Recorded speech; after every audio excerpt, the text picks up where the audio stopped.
Okay. Hello, hello. Styles, you are not new. Legion, you are not new. False.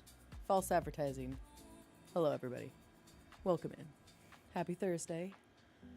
Let's get our screen switched. We're going to be doing some PD here. And hopefully getting some new folks in the force. And then we're going to see where that's going to take us tonight.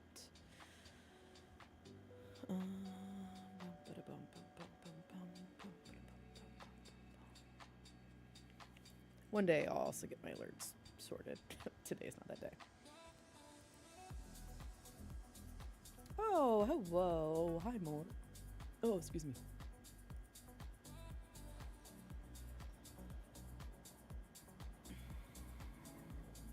Oh, thank goodness. It's been like 50-50 if my brain actually loads this. Oh, you know what, though?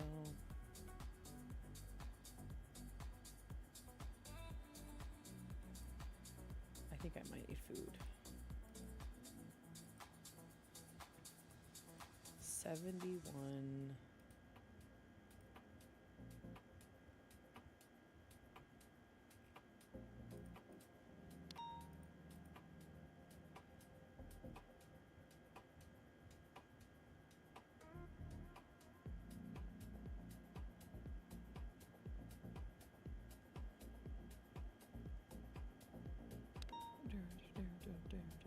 Hello. Why is this not? Oh, there we go. It was like my ghost chat wasn't working for a second. Okay, I need food.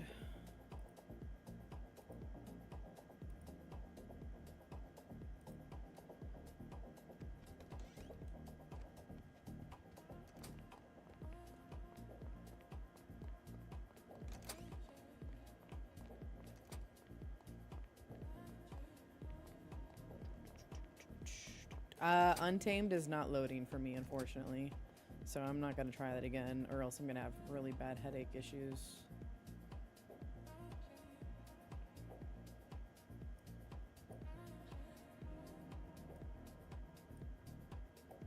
You know what? I want to see what's in this duffel. Nothing. I know. I can't do it. It's a crime against Henry. That is for dang sure.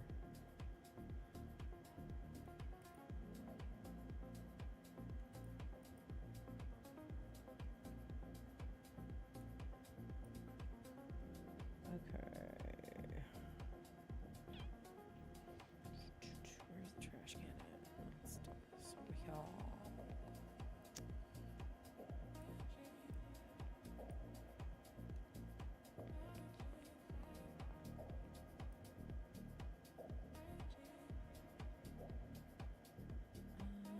Let's go to Bahamas and Mamas because they've been actually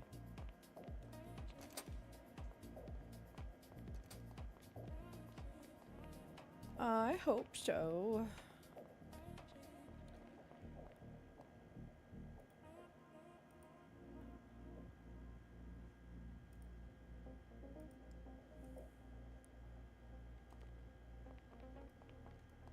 Evening, folks. I'm going to Bahamas Mamas to get some drink and food. Anybody want anything? I'm currently in a 1080 on Bay City Ave, taking a left, taking a right, taking another left onto Boulevard, Del Perro Boulevard, going eastbound. Black, two-door Lamborghini, off-road.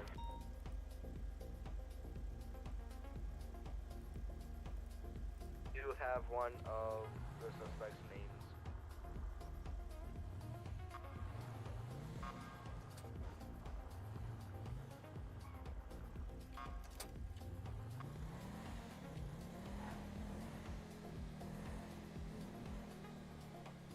Continuing.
Oh, come on. Can't. Bahamas Mamas isn't loading for me. That sucks. Let's go see if Burger Shot will actually load.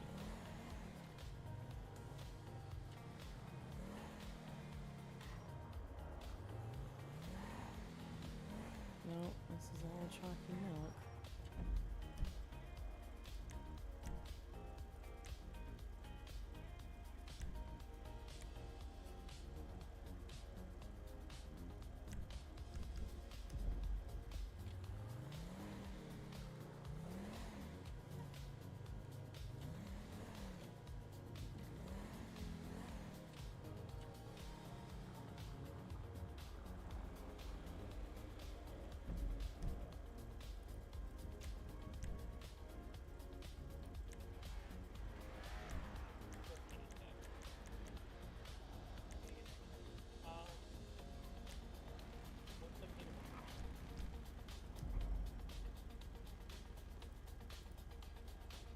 I'm still in that 1080. We are in the train tunnels.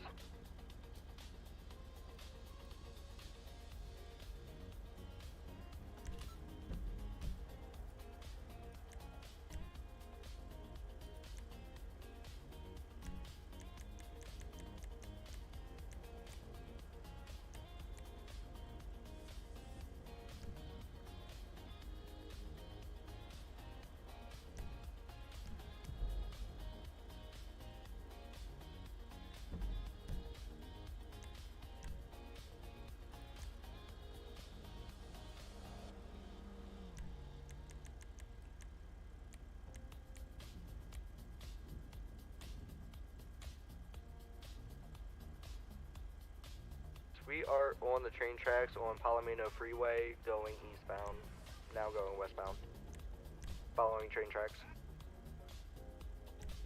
If it is possible for me to get additional units, please. I have 3 individuals also on the back of the vehicle.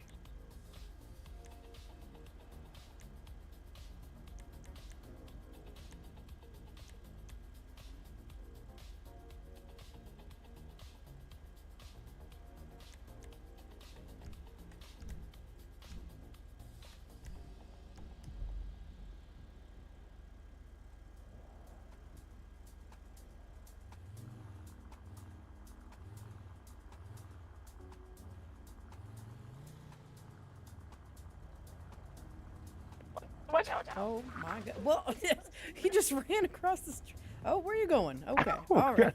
Oh, goodness. Okay.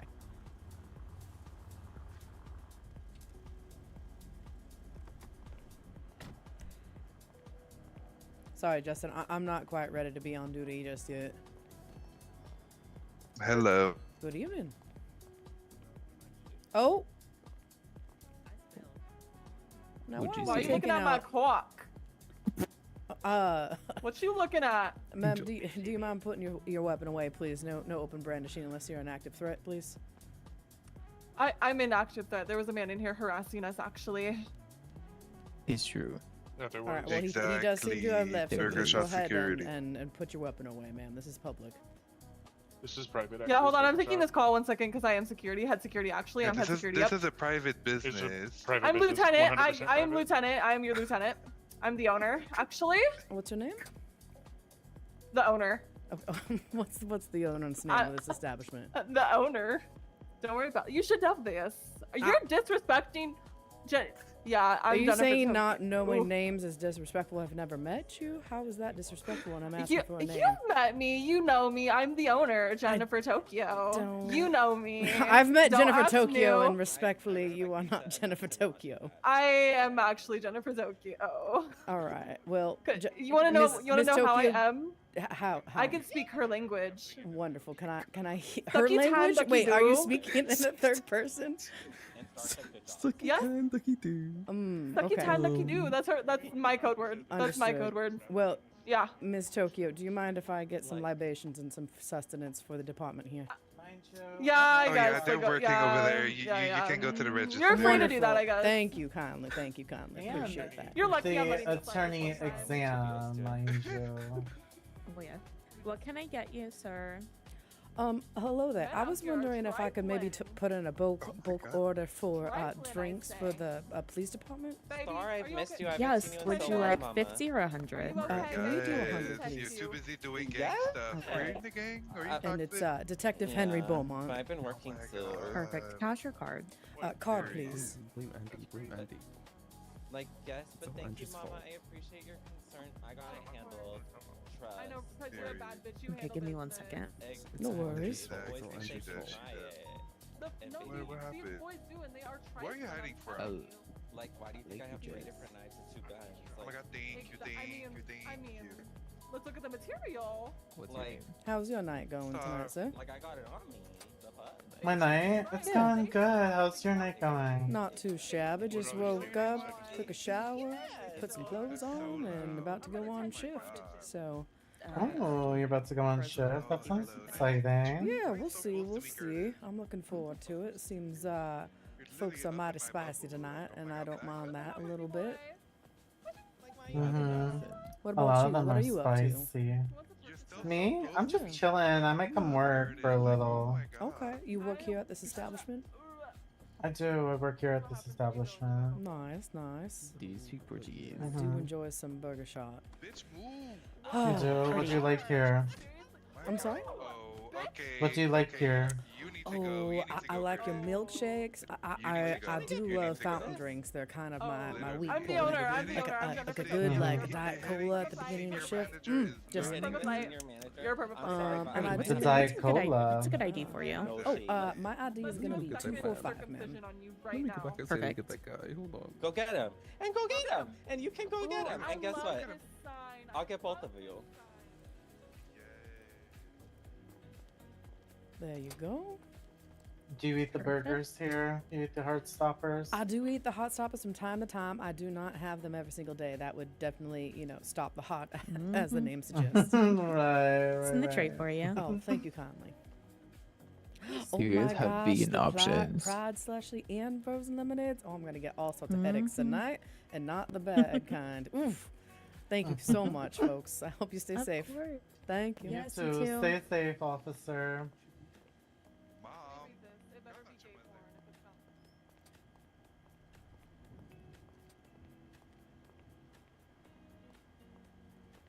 Alright.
Love the fried slushies in a red cup.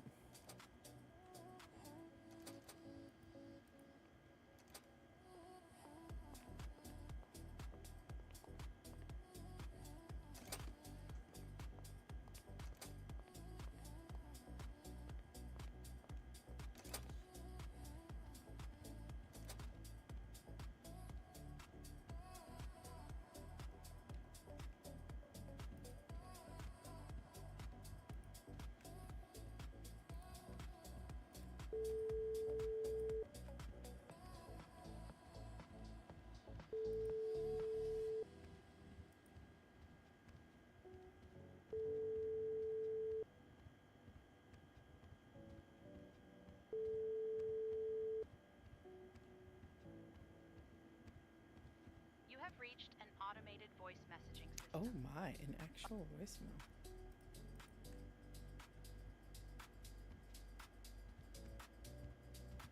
$113 to $117. Go for 117. I'm down in the garage. I'm talking with Officer Time real quick. 10-4. I was just gonna ask for permission to use the captain's office for interviews. I'm actually gonna be up there. I need to talk with you briefly. 10-4. I will be up here.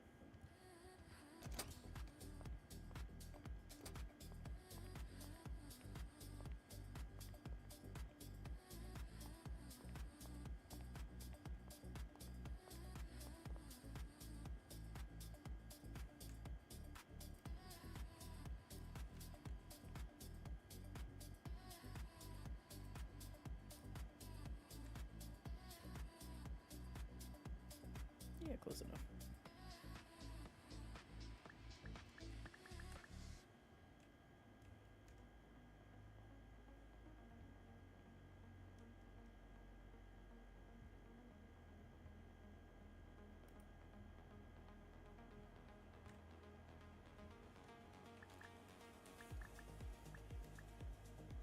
Nope.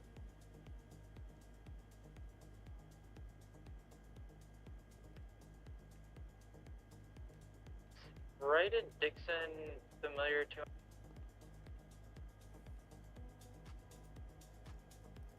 10-9. is the person like right in? It's Ryden Dixon. Is that name familiar to? I know Dixon's, but I've never met a ride in Dixon. Yeah. I clocked I have his plate locked. He kind of rolled up to me wanting me to chase him. I'm kind Don't do that. That's cop baiting, not Trying. allowed. I know. I'm trying to sit here and do something in my head, so now I'm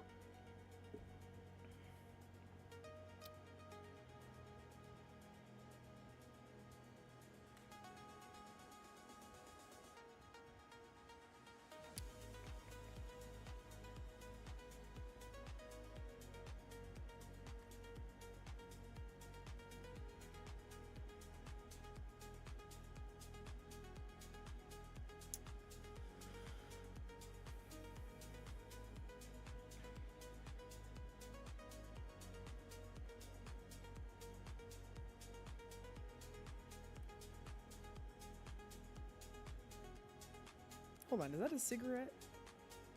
That's 100% a cigarette. That's funny. I didn't notice that there was a cigarette in that.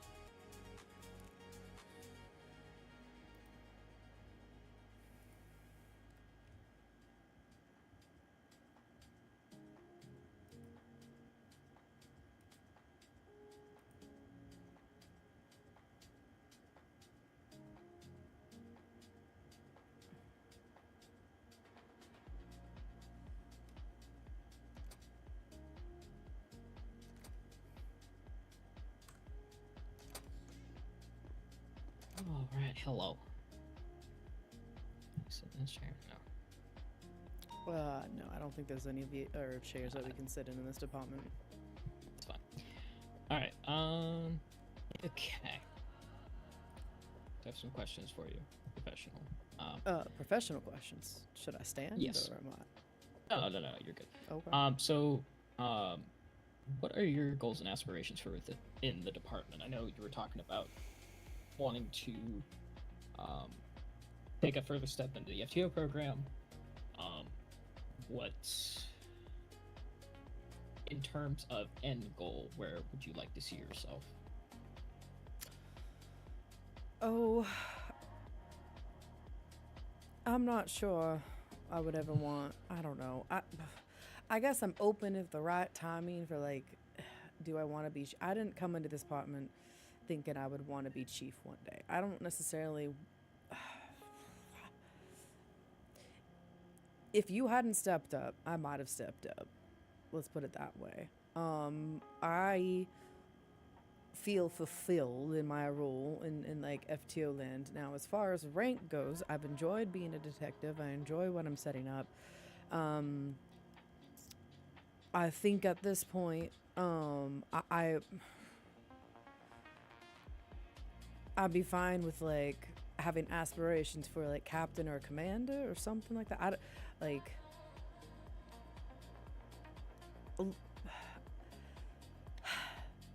I'm stuttering more so than normal because I like to be able to help departments. I did it with the FIB. I was an adjunct faculty member with them. I love also being able to go out and patrol. I don't want to be stuck behind a desk. Does that make sense? Like, I don't want to be stuck doing admin things all the time, but I love getting people hired on. I love watching their I journey. just got a picture from that individual with a location of where they are and a card that they are in. 10-4. If you're going to attempt an arrest due to the situation that happened beforehand, go ahead, but still continue to work on your warrant request. Copy. It's funny because with the way most departments run, right, there's different collateral duties and hats you can wear. Would I love to run an FTO program here? Yes, I would. Would I love focus on the warrant.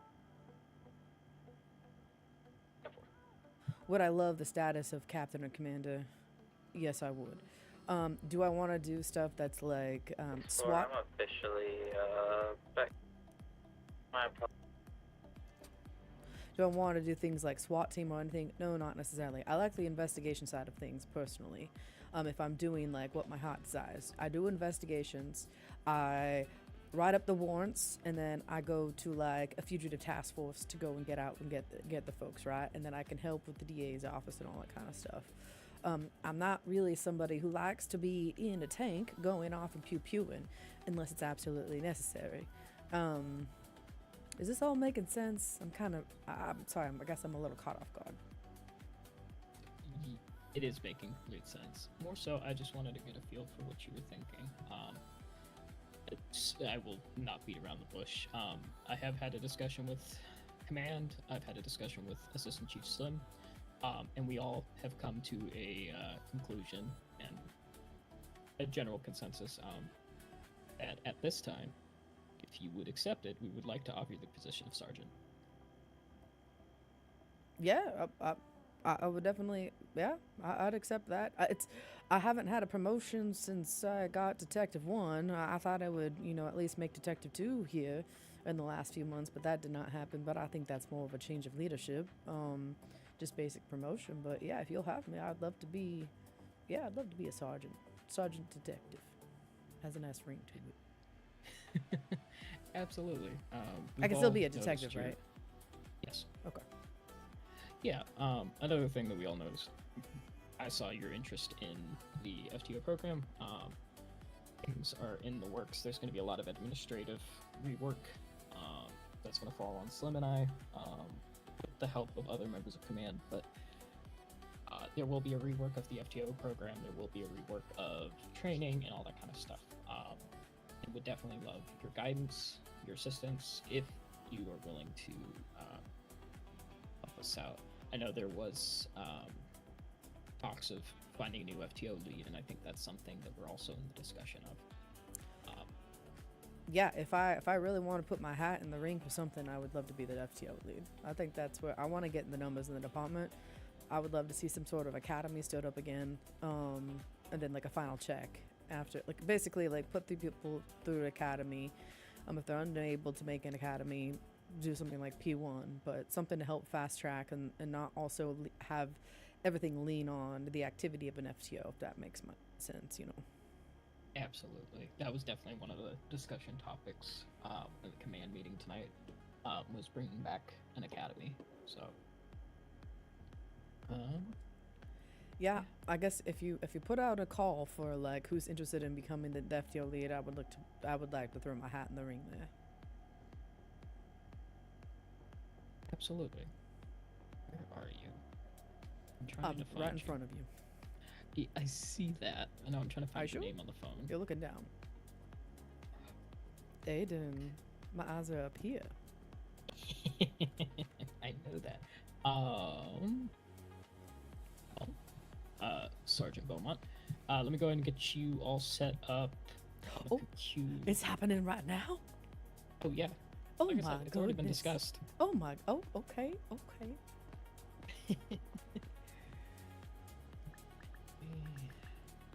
Thank you kindly, Aiden. And please pass on my well wishes to Slim and as well as Chief Son. Is you called Chief Son Assistant Chief? Is Chief? Wait, I'm confused. Are you? Did I say assist? You I'm did. Sorry. No, Chief Son is still Chief Son. But what I have gathered is there is a bit of a observation for Slim and I to at one hopefully at some point for one of us to take the mantle as chief. So Is that your aspiration, is to become chief? see how I'm feeling. I'm sorry? I said we'll see how I'm feeling. All right. I see it in my eyes. I'm a sergeant now. Yes, congratulations. Like I said, we've all been observing, we've all been seeing the hard work and dedication that you put in through the department, both in the investigative side as well as training and guidance for new officers and existing officers. So we really wanted to make sure that your hard work didn't go unnoticed. I appreciate that. I might not be like a 72, 420, 365 officer, but I've been consistent and I've been making my hours every month, so I do appreciate that. Absolutely. I'm not sure what all changed and what you can see in the emails now.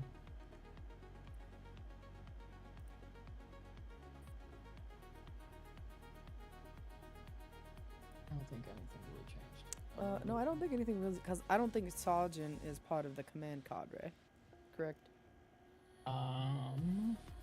I will have to do more discussion and see with the rest of command.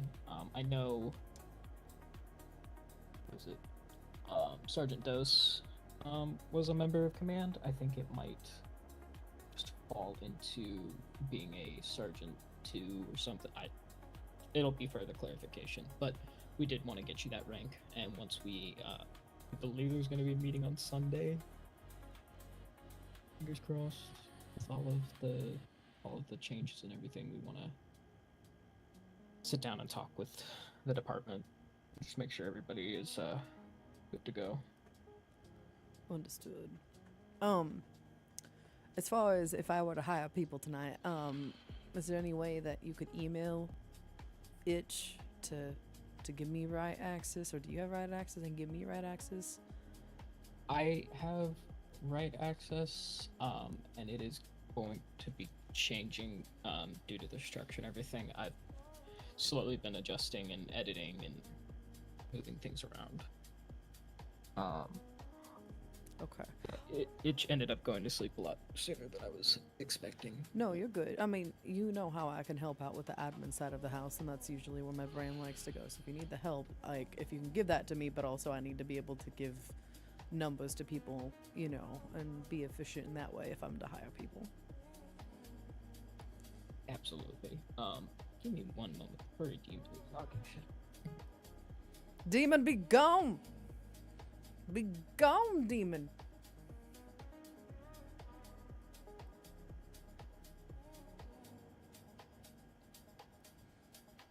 Do not unplug thy brain of the Aiden.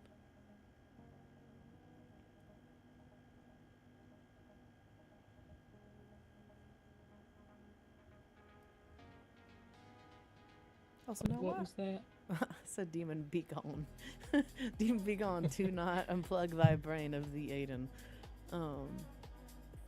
Also, it was done a long time ago, but I have heat certification, but I don't have the heat check mark. Oh, I can adjust that. I also gotta adjust Okay, your copy. I'm done with that report stuff. then.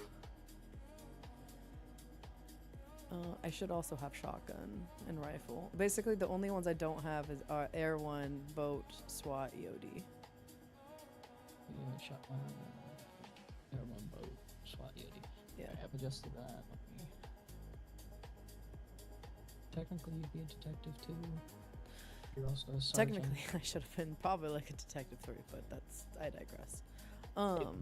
Ranks are going to be changing. I don't like the there's a lot of new stuff coming. There's going to be adjustment in ranks, adjustment in call signs. There's going to be Adjustment and call signs again. Okay. I mean, I like using the badge number for our call signs, but if you have different feelings, obviously you go with what you need.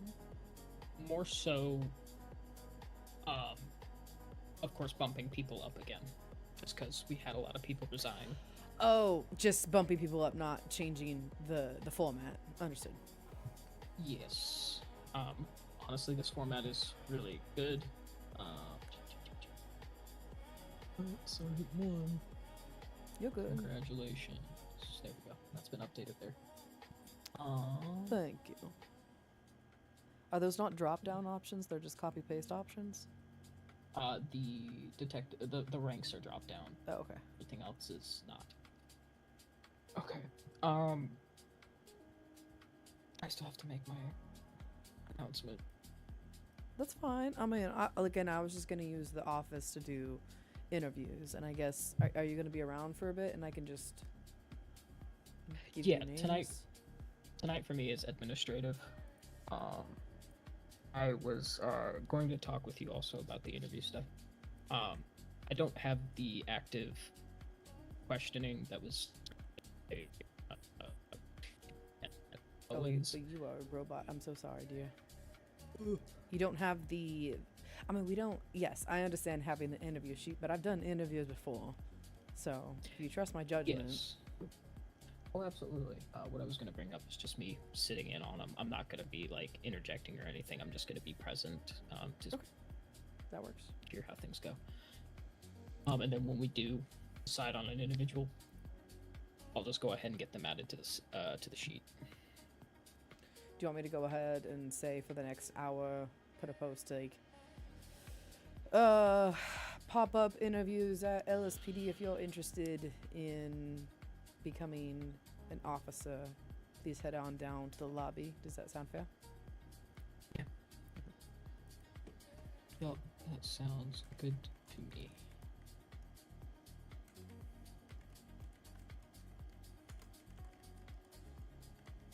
Oh, Doze is still on duty.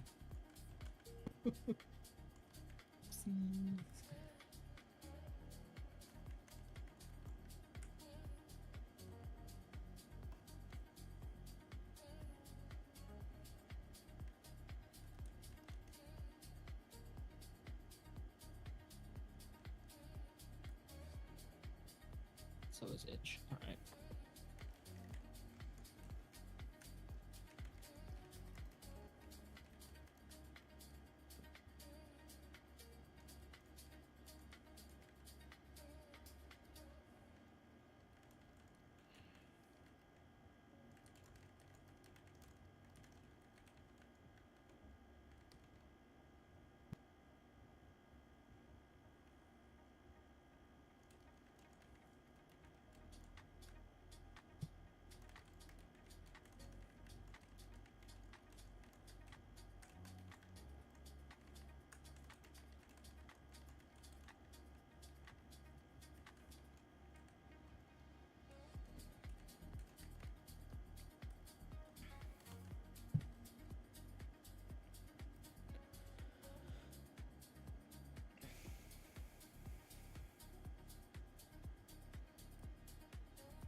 I'm gonna go. What I'm thinking is basically we have a window of an hour. We take as many names as we can. At the end of the hour, that ends the window, and then we just go till the interviews are done.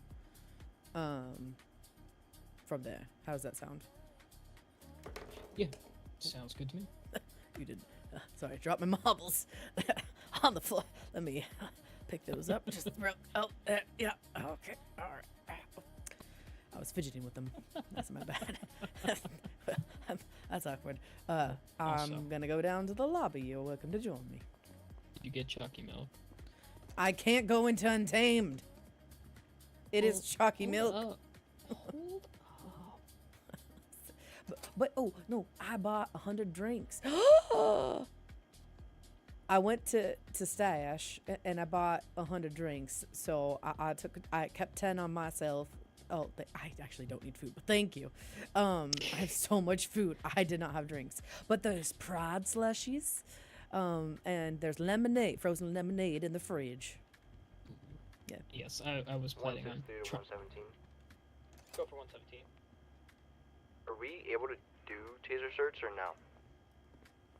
Depends on the individual. If it is EMS, it will have to be a sergeant or above. If it's civilian, we do not do civilian taser certifications. Copy. Oh, what am I doing? Where am I going? What am I thinking? You just You wait. said No. you were going to the lobby. Yeah, we are. I thought I was one. Stop being so distracted in your white gosh darn shirt. It's very. Shush. We're in a professional environment, Aiden. Get it together, man. I don't know, I've been nothing but professional. Right. That's a problem. Oh, Oh my gosh. we've already got two We people. got 2 people. All right. Goody. Oh my. I'm sorry. I don't mean to laugh, Wait, but Wait, hello, good gentlemen. Are you here for interviews? Oh, we doing? Doing good. Yeah. Wonderful, wonderful. All right. Now, be honest. Who was here in this lobby first? He was. Wonderful. All right. So, what we're gonna do is I will I'll take your names here in a second, but we're gonna do first come first serve. Interview should last about 20 minutes. We'll have a convening afterwards, and then we'll let you know if it is a yes or a no. From there, I'll take your name and your number. And at the end of all the interviews, I'd like to have all the potential hirees do a tour and get on duty and all that kind of stuff at the same, or get get their gear at the same time. So you'll have to either come back later or be willing to wait. Does that sound amendable to you folks? Yeah, that sounds good. It sounds perfect. All right, all right. Let me get my clipboard out 1 second. All right. So, can I have your first and your last government name, please? My first name is James. My last name is Gore. Wait a second, James Gore. I arrested you not too long ago, Mr. Gore. But here, let me go ahead. Ada, do you mind checking the MDT here, see if Mr. Gore's criminal history is clear? Mm-hmm. Will do. You've decided to. Arrested me. Yes, sir. You were. Let's see here. Nothing been a in our while. records. All right. Interesting. You were wearing a what was it? It was like a pink, not pink. It was like a neon bandana back then. Or was it the wardens? It's been a hot minute there, but anyways, do you have your government ID on you?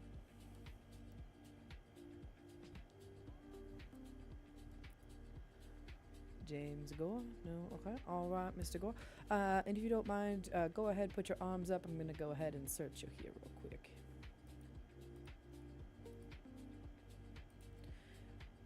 Just going to make sure that you don't have anything, that might poke, prod me, or just otherwise give you temptation or weapons when we take you back there. All right, here. Good. All right, thank you kindly. You can put your hands down now. All right, give me 1 second. I'm going to take his information in, and then we'll start your interview shortly. Alrighty, sir. Same thing. What is your first and last government name? First name is going to be Leo, and the last name is gonna be Monroe. Leo Monroe. All right. Aiden, do you mind Yes, running sir. his background check for me real quick? And Leo, do you have your government ID on you? I do. Let me see here. There we go. Do I flex it or do I hand it to you? You can flex it. Okay. Good to go on the background. Thank you. There we go. All right, Leo Monroe. Wonderful. And Leo, do you mind putting your hands up? And I'm just going to go ahead and search you real quick. Yeah. Yeah, go ahead.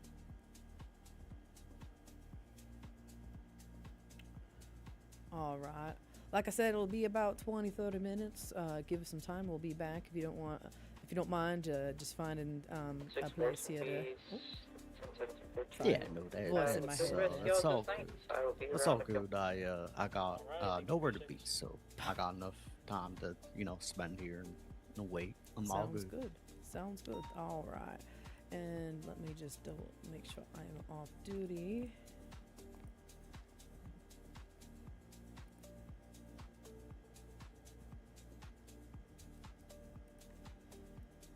All right. Mr. Gore, please go ahead and. Oh, by the way, I'm so sorry. My name is Detective Sergeant Henry Beaumont. This gentleman to my right here is Assistant Chief Aiden Martinez. We will be giving these interviews here tonight. Very nice to meet you both. Oh, Which it's grade? nice to meet you. No, I'm kidding. Yeah. Which Oh, grade? It's a pleasure to meet y'all. and before I forget, because I can be forgetful sometimes, let's go ahead and show each other's numbers just in case I can. Aiden, for whatever, not Aiden, Leo, for whatever reason, if you need to go or leave a message, all that kind of stuff. Oh, yes.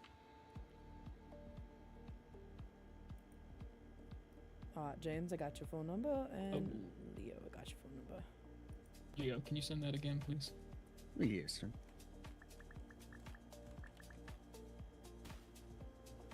Just don't mind that. Don't mind that. I got what I needed off that clipboard. All right, there you go. All right, appreciate it. All right, James, follow me.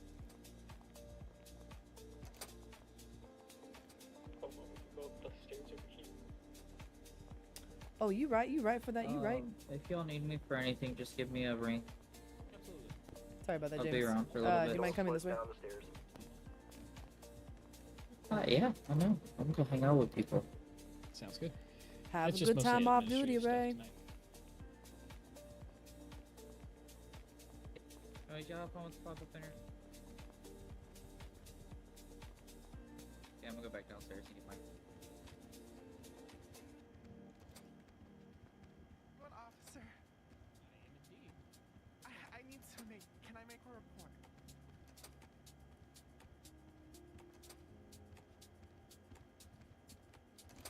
Felt like I was looking in the mirror with that Mr. Leo guy. That's kind of what I did. I mean, have you ever heard of the Spider-Man meme? Actually, you know Yeah. what? Let's go over here. The pointing Spider-Man meme. That's what I was thinking of. All right. If you want to take a seat on the couch, please.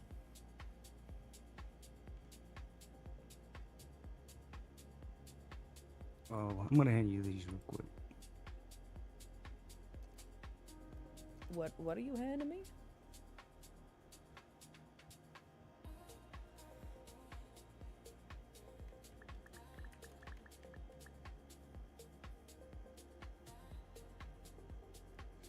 Oh yes.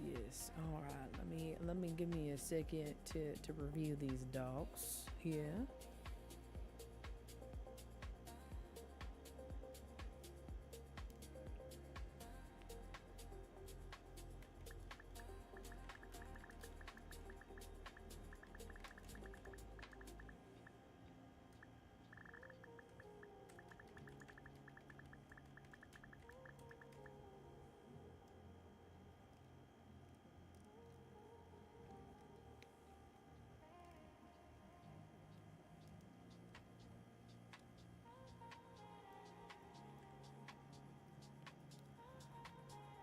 113 to 163. I'll be conducting interviews in the captain's office, and Chief is also helping out with that. So I'm gonna hop off radio now just so I can clear my head.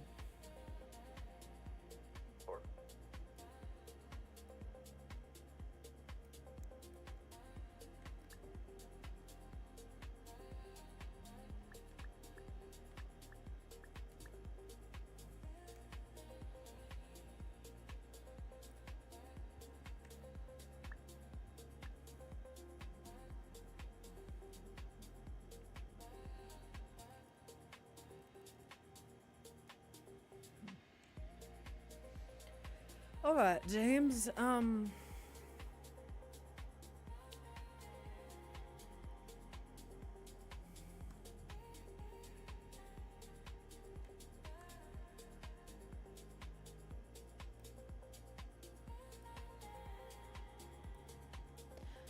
sorry. Did you happen to see that? Something else pop in your eyes? Okay, I've never seen that before. Anyway, I can touch her. Got distracted. Why don't you go ahead? Tell me a little bit about yourself. Well, as you know, my name is James Gore. I just moved down here recently. For the past 6 months, I was teaching history in some place in Canada. I believe it was Ottawa, that city over there.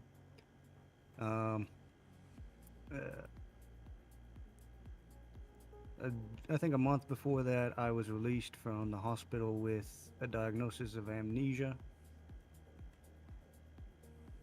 I went to the city government in Ottawa, found out that I had lived here before. I decided I'd move here, try to rebuild a life here, and that's pretty much it.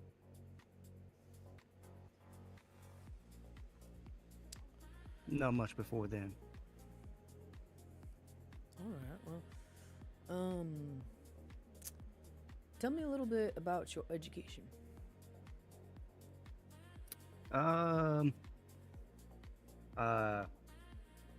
As it states on my resume, I was a professor of history. I focused mainly on the Western Hemisphere history.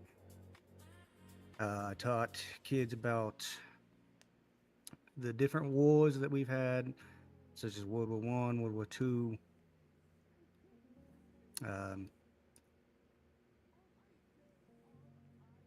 Apparently, I had been in school for law. That's another reason why I came back down here. I did a small independent study for myself into law. Yeah, that's pretty much it. That's my education. I was gonna say, like, how long were you a professor for? Just the 6 months before I moved here. I got my paperwork, found out I had a degree, decided I'd do a little bit more studying on my own, and then after I was pretty sure that I remembered all this information, I got a job at a college over in Ottawa, and luckily for me, it was pretty easy.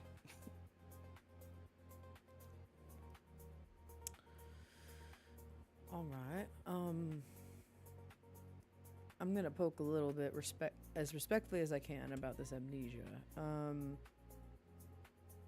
Can you tell me, like, just again an overview of this incident? Of like, have you gotten any of your memories back? How did it happen? I can see here that you are medically cleared, though it does say that you do still have long-term memory issues. What do you, like, clearly you don't remember me, which is a little worrisome.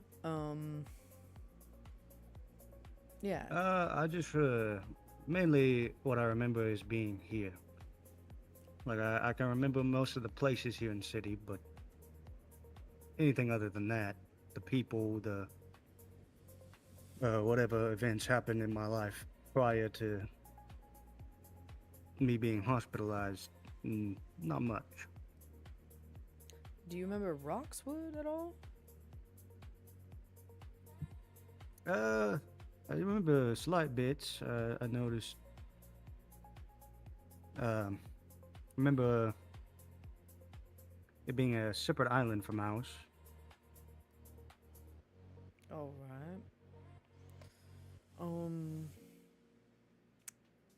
And where were you found? Like, when you had the amnesia, were you knocked unconscious and like you woke up in a hospital?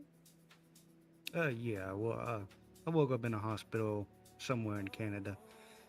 I don't know exactly if I was transported there or I was found there. All right. And how long did you stay in that hospital before they cleared you? I think it was roughly 3 weeks. They wanted to make sure that I could remember to move and mainly get me through physical therapy. All right. Were there any police reports on this amnesia case? Not really. It was just a medical report that I had been found, transported to the hospital, and I was in a coma for a little while. But other than that, nothing much. All right. All right. So effectively your only experience of work, to the best of your knowledge, for the less than 6 months you just happened to teach history? Yes. Okay. Out of all the positions, I mean, you said that you moved back here because you learned that you lived here for a period of time. You were just, I would assume, to poke more at that history. But why do you want to be a police officer? I don't know. I guess for me, there's an innate feeling inside my mind that's just I want to do my best for those around me. And this seems like the best course of action, the best career to do that. Mm-hmm. All right.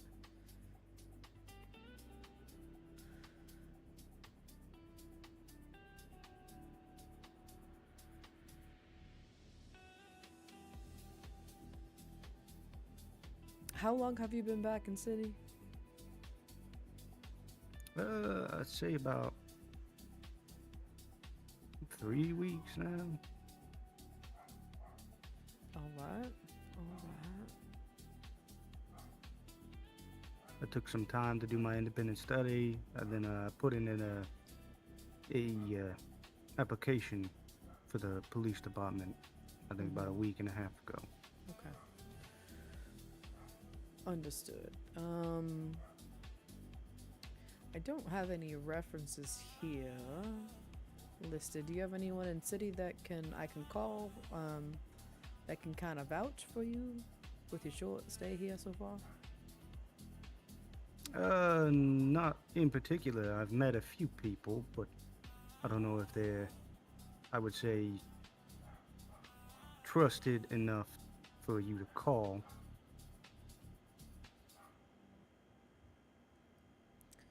All right. Well,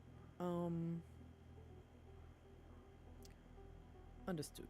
Let me switch over to kind of our more like work experience questions here.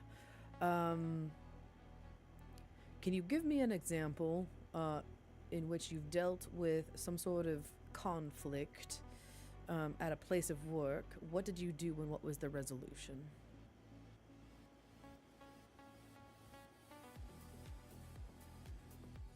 I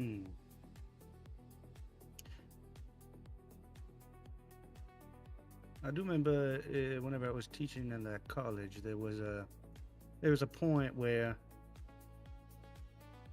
we had ordered catering food. Somebody ordered one thing, and another person ordered another, but that one person stole the other person's food. They got into a heated argument, so I stepped in, I asked which one had ordered what. We went through the receipts, and we found out precisely who had ordered what. I then paid for the other person to get the exact same order because apparently they wanted it. So easily, that was squashed pretty quickly.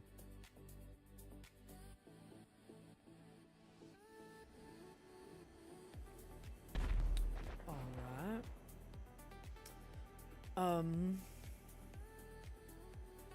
There are a lot of explosions in this city. Yeah, the gas stations. People like to explode them, or we have some tanks out back that people like to fire at from time to time. My next question.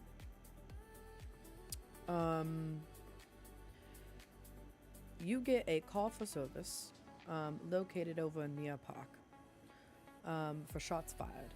Upon arrival, you discover that it is not just one individual shooting, but it seems to be two different factions that are shooting upon each other.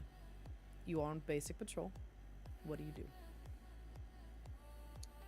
Well, firstly, I would report it in just to make sure that if any other officers can respond with me. I'd hang back, just assess the situation, try to get as much evidence as I can in the moment. Probably take pictures. Once the factions are done fighting, then I'd wait for them to, at least the faction that won, to leave the premises. And then I can further go into the scene. All right. I like that answer. Yes, from my point of view, anytime, especially when there are two major groups, doesn't matter that they're a gang or not, but they are going to the point of lethal violence. It is best to, despite even our utilizations of the tools that we have, to let them kind of finish up their conflict before we can go in and assist those that do need it. And regardless of what walk of life they come from, everybody deserves to be taken care of. Which leads me to my next question. Can you define to me what community policing means to you? Well, community policing, in my idea, the police are to protect and serve. That is the main course of action in any scenario.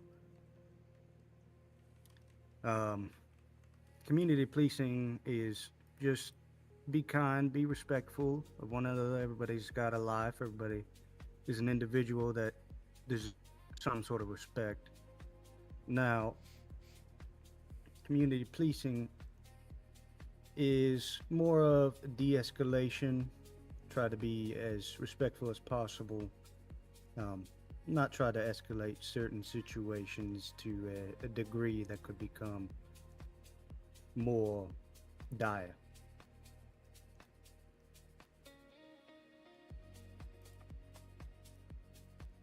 All right. Yes, we value as a department, making sure that we have a positive interaction with the community and presence as well. We are not to judge them, we are not the judges, but we do try to help make sure that even when they make the bad decisions, because most often we meet people on the worst part of their life, that we help them to the best of our ability, de-escalate, avoid all violence if possible, and if violence is necessary, make it quick and not prolonged, so we can get to a peaceful resolution as fast as possible. That being said, if you come across a situation where it's a call for service at a park this time, not me a park, let's say the casino. You arrive and there are two individuals that are very angry and yelling. How would you manage an angry or upset individual? How would I manage an angry and an upset individual? Well, firstly, the main point there is to separate the two parties so that they aren't continuously heating each other up in that moment. And then, one by one, you'd be able to hopefully address each of their different opinions in kind. A manner, I would say, the best decision for you right in that moment would be to split them up, be kind, be respectful, get both sides, just try to de-escalate that situation with the two of them.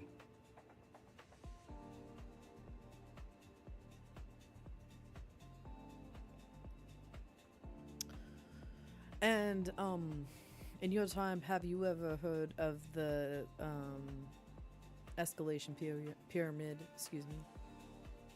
The use of force pyramid. Excuse me. I've heard of it slightly, and I know that the lethal is the like top one. And that shouldn't be used until all the others are used. I know there's like offhand force without a weapon or taser. Then there's a tactical like force where you use your taser, and then it goes up from there. Very good, very good. Good to know. Now, say you're on patrol and you find a superior officer in their patrol car napping. What do you do? How do you handle that situation? I don't know how for a superior officer, I don't know. I feel like I'd make the approach to and be respectful. Try to wake them up a little bit. I don't think that's a massive offense in any way. Just, we all get tired, especially at a job like the police. If it becomes a continuous thing, I'd probably report it. And if that, in a different incident, but similar officer were to order you to do something against regulations, what would you do? Refuse. We're not allowed to follow unlawful orders. Tell me more.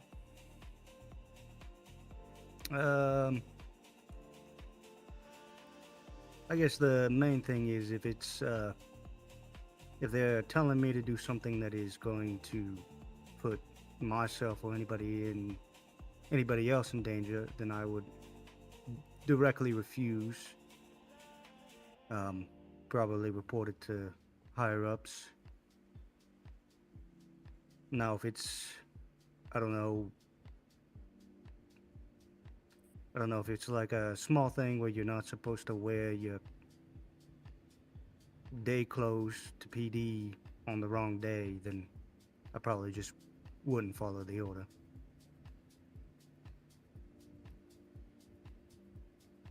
Okay. How would you say your friends or previous employers would describe you?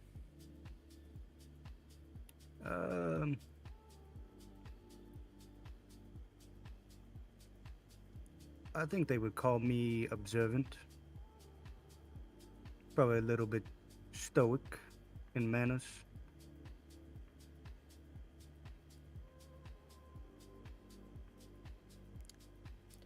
Okay. Man, a few words as We well. currently do not have any additional units. Sergeant Beaumont and I are currently doing interviews. What, if you were to get hired here, what would your long-term career goals be?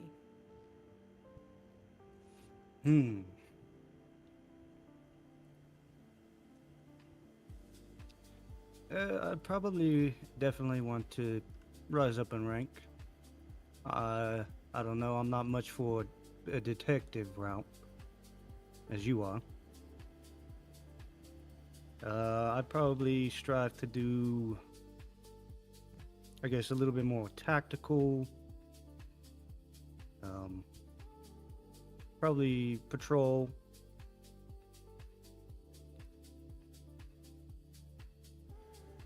I guess stay the course for like community-based patrol. I'm not big on administration and organization, if you will. Okay. I have two more questions to get through. What type of situations cause you to feel discouraged, anxious, or irritated?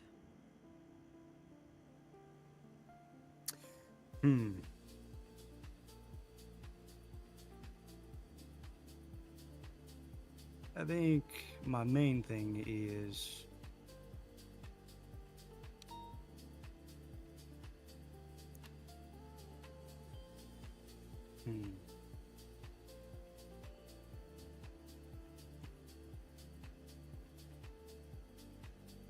I think irritation comes whenever people are disrespectful and they forget manners. I can understand that in this job it's going to be a big thing. I will always try to be respectful. My irritation doesn't grow until it becomes a situation where people are insulting me, in a sense. I'm okay with them just being, for lack of better words, an ass. I would say being discouraged.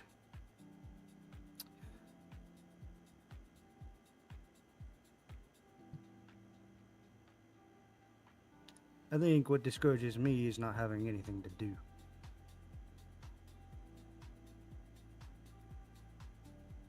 Okay. Thank you for that. And my last question for you this evening is going to be, when have you taken charge of a situation to quickly resolve a problem or crisis? What did you do and what was the resolution?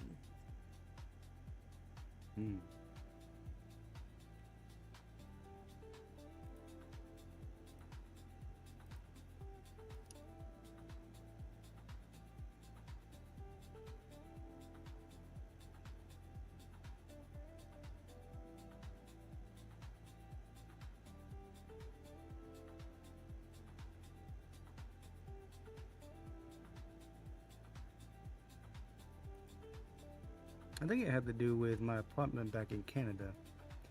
We had a little bit of an infestation. At one point, the landlady was an older woman. She really didn't know exactly what to do in that moment. And luckily, I told her I would take care of it. I called an exterminator and we got the infestation problem taken care of.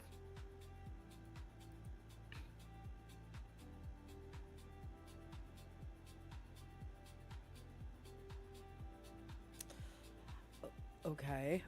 I guess I'm more asking for like life or death situations, like that kind of stress. Did you come across like accident at some point? How did you take care of it? Were you ever shot at? How did you take? You know what I mean? Like that kind of, not necessarily, because extermination, you know, someone gets stung by a bee and they, you know, that they were deathly, like lethally allergic to them.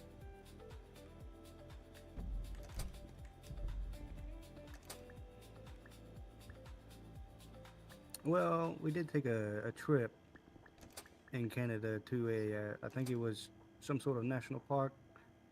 We came upon some wolves.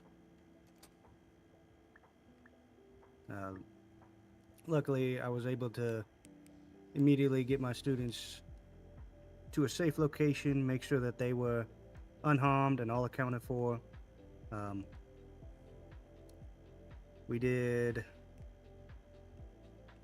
I did have to find one student. He had wandered off on the trail, so I did have to go chase him down, make sure he wasn't hurt.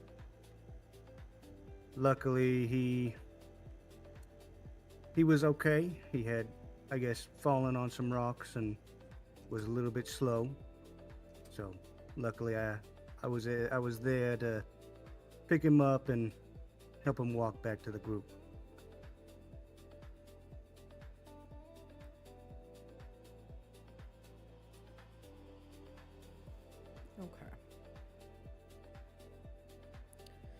And I'm so sorry. One last question on my end.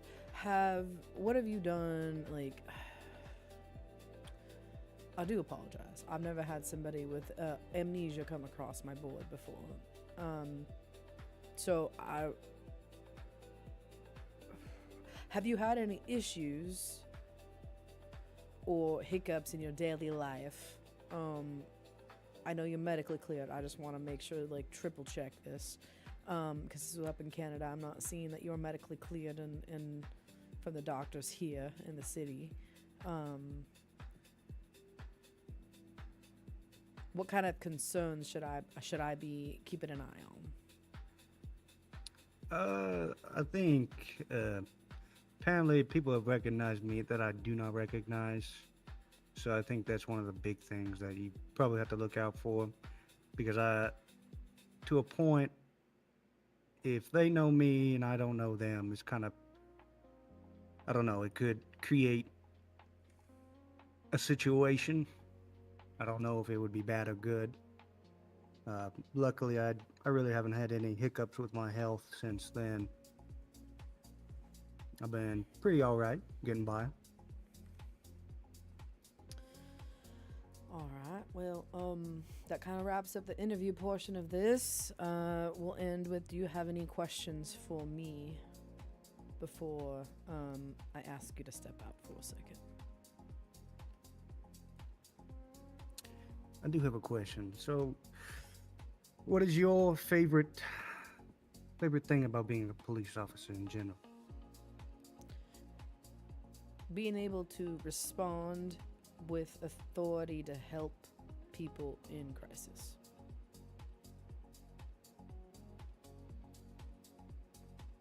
All right. I think that's it for me. All right. Thank you so much, Mr. Gore. Let me go ahead and extend my palm here. Shake, shake, shake. If you don't mind stepping out here in the hallway, I'm going to try and get Aiden up here so we can have a conversation, and we'll let you know our decision.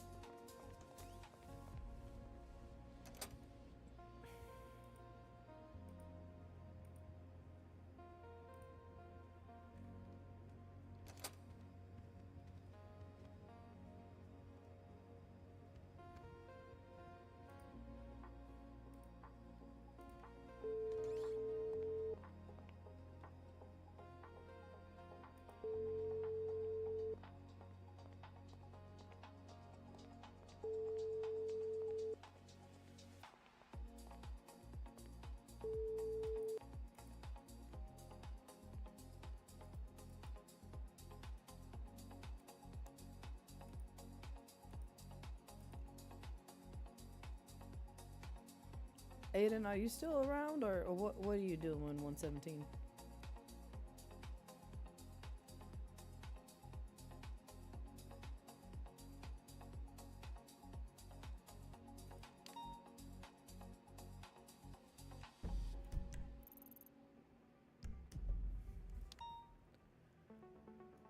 Time, is that you?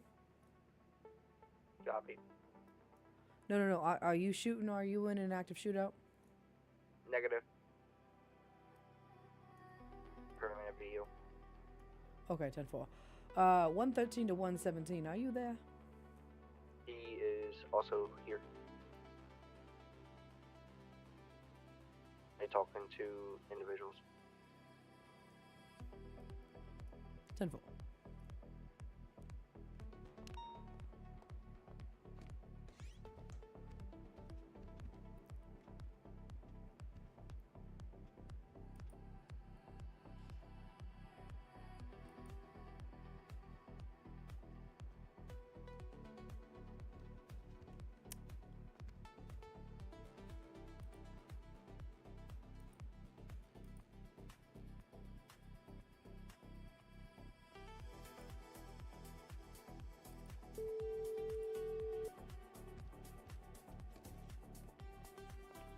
Hello. Hello, Mr. Gore. VU robbery. Oh, hold on 1 second. And they are being nuisances. I am so sorry, Johns. I'm gonna call you back in a second. I'm not You're at the good. station. I wish I could be at the station. I will say the two individuals, there were two additional individuals that showed up for interviews not see her in the lobby before I left, and then Alexi Walker. Alexi Walker is going to be the individual in purple. Both individuals had been searched, verified that their background checks were sound, and had valid ID on them. 10-4, I'll just take notes. I'm about to hire Gore. I'll let you know afterwards.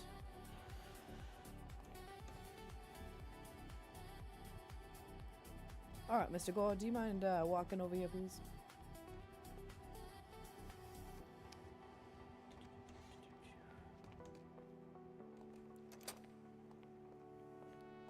Sorry about that, James. I hopped on radio. I was trying to get Mr. Martinez. Oop, there we go. I was trying to get his attention. We don't have to sit down, but thank you for the interview. Thank you for coming down. I would like to extend to you the position of what we call Officer 1. You know, you would basically be coming on as a brand new cadet. So you would be going through our cadet program, which involves currently a checklist of sorts that an FTO has to walk you through and make sure you get marked off on all the things. And then you'll do like basically a final day evaluation, and from there you're potentially getting promoted to Officer 2, which means you can you know, go on duty by yourself. Would you like to accept or decline this job offer? I would graciously accept. I do appreciate it. Wonderful. And if you could do me a favor, James, you know, I recognize that you're a clean slate here. I recognize that you're trying to turn your life around despite not knowing your previous history. Just keep me apprised of your memory issues, and if anyone does recognize you, and we can navigate that situation when we come across it, all right? Yeah, absolutely. I guess apparently I've met a few people that have already recognized me, so. Okay, all right. That is. Follow me. That is already a situation. Wonderful. I'm going to hire you in city. Like I said, we're going to do a tour at the end of all the interviews. I will invite you to the emails, and what I recommend is going to the policy and procedures and at least opening the SOPs in the directory and getting familiar with all the documents while you wait, all right? Sounds good.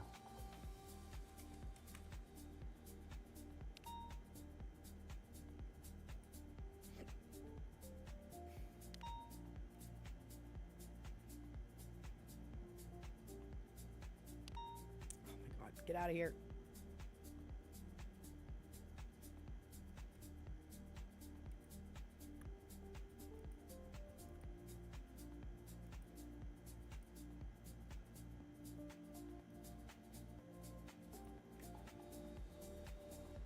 All right. In your upper right eye or in your eyes, did you see anything pop open for you? Sure did, Officer 1. Okay, wonderful. Let me get the email invite for you. 1 second.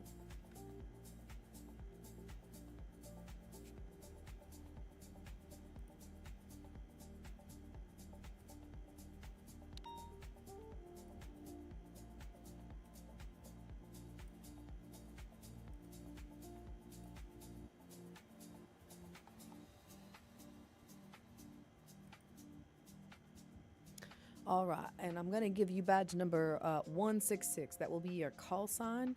And anytime anybody asks you for your badge number, that's your specific employee identification, all right?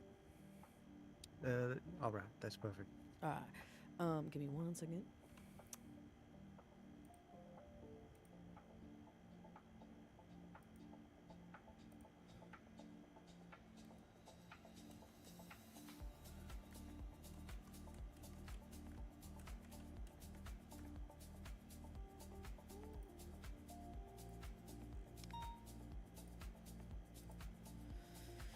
All right, if you don't mind, make sure you change your name in the Discord, and I'm gonna try and get you roles. I'm not sure if I have permissions for that.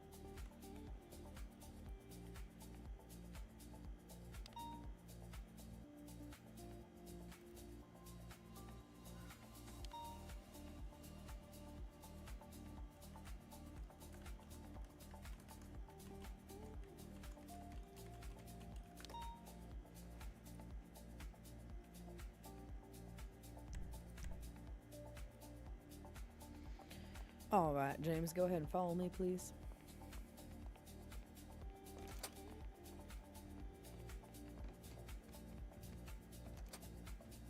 All right. Thank you so much. You're welcome to wait in the lobby. Or if you would like me to send you a text when we are free to do the tour, is that your preference? What is your preference? Well, I can wait in the lobby. Yeah, go. All right.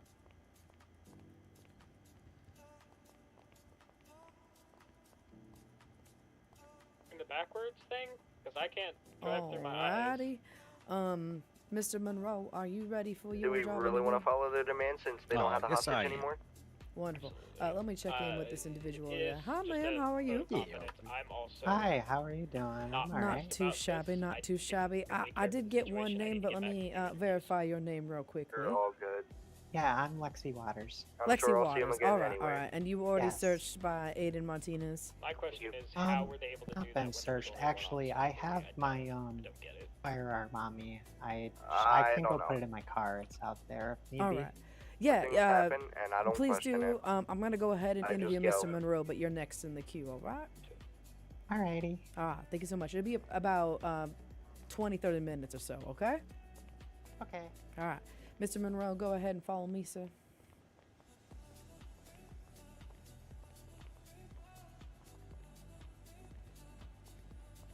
Thank you for your patience. Oh, yeah, no, of course.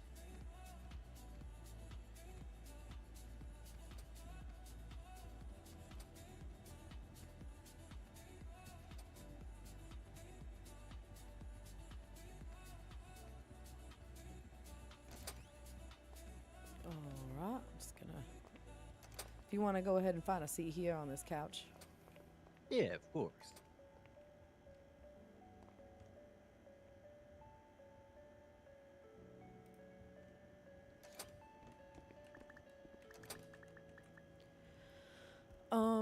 All right. Mr. Monroe, do you have any resume or other documents you wish to hand off to me before we begin? I did go ahead and put in a application through the emails a while Appreciate back. No, I appreciate that. This is kind of embarrassing a little bit. I don't have access to those yet, so we're just kind of starting fresh, if you will. So, if you don't, Okay, yeah. if you don't mind, go ahead. Tell me a little bit about yourself and your previous employment. All right, yeah. So, for a couple of years, I was a firefighter. I was injured on the line of duty, and that's why I wear the eye patch. Fortunately, my eye did not survive, but I could see pretty well out of the other one. After that, I went ahead and joined up with PD, and I became a lieutenant. And I served a couple years there with them. Was in the running for assistant chief for a bit there, but I did end up leaving that department because of some corruption that was going on, and honestly, I was not okay with that, and they wanted me to kind of keep things hush, basically, and did not stand for that. So I left, moved away, and came here and saw that y'all were hiring. So I thought I would, put an application in. All right, I appreciate that. If you don't mind me asking, what kind of corruption are we talking about from that previous department? Oh, well, they were embezzling some money,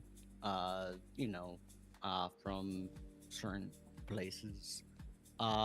They were working with criminals, things like that. Just very, very bad corruption. Selling of PD equipment, selling drugs, all sorts of bad things. All right, and how did you find out about this corruption? Well, I was a lead in the investigation of a drug deal gone bad. My partner ended up passing away due to that drug deal gone bad.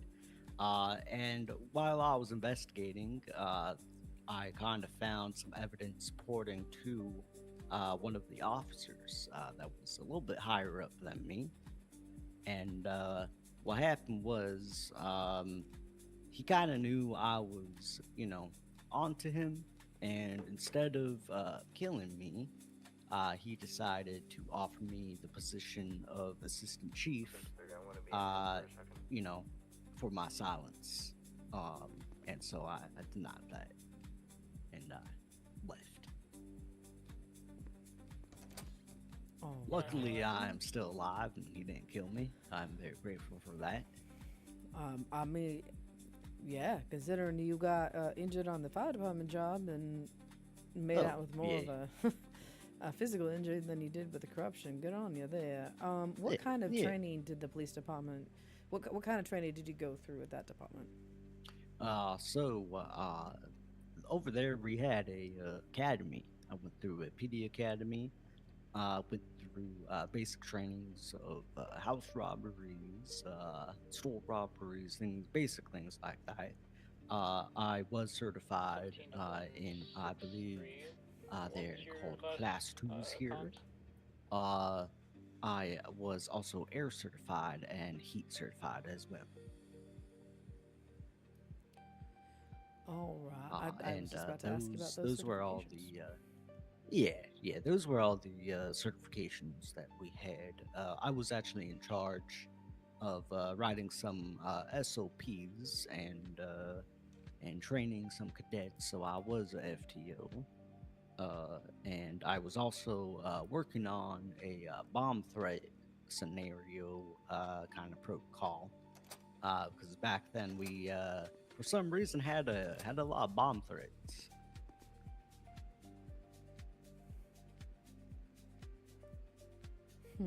All right. So I don't know if that's a thing that y'all have here, but if so, I I pass along some knowledge, or if needed.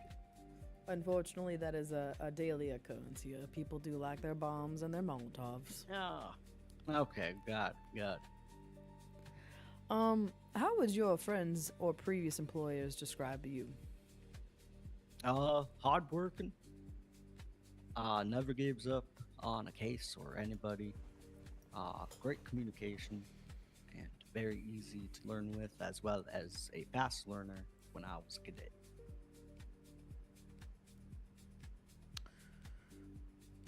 Love that answer. Thank you. If I'm a little slow, I'm typing all this as you go. Oh yeah, you're all good. I don't quite trust the AI interpreter just yet. I spend more time correcting the darn thing than I do actually getting benefit from it. What are your long-term career goals then in law enforcement? Honestly, right now, I am not really thinking right now of anything in command or anything. Maybe later on, that might, change. But right now, I'm thinking of maybe detective, and seeing where I go from there after that. Alrighty. And describe to me your definition of community policing. Community policing. That's a new one that I have not heard before. But I guess my interpretation of that is, obviously, community policing would be, being there for the community, showing your presence for the community. So be that by patrolling around. Some might even say being active on social media for some people, and just, being there for the community. Thank you for that answer. Yeah, and to expand upon that, it's a pretty, it's a term that law enforcement has been using for a little over, I would say, 15, 20 years. And it's more of a style of policing where it is more proactive. I think in a roundabout way, with your experience, you were able to answer all the high points of what we were looking for. But where you're more, I would say, stereotypical or traditional policing is a little bit more responsive or reactionary. Community policing emphasizes being active in the community, going out and establishing connections, building that rapport, so the community actually has names to the faces, names and to the higher ups, and they know the processes. They're going to different festivals, as you said, they're on social media, and that way we're a more effective police force, because people know us, people can come to us a little bit more readily, we get tips a lot easier versus, again, kind of being like a holed up in a citadel of a police station. That is community policing. Yeah, I've gone close. Exactly.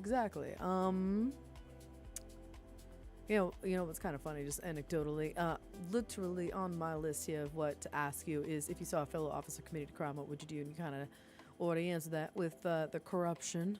So I'm going to pivot here. Let's see here. If you were to get a call for service in Mirror Park for shots fired, and upon arriving, you see not just one person, but at least two different factions shooting upon one another, how would you respond? Let's see here. Obviously, try to get somebody with me to, help out in this situation.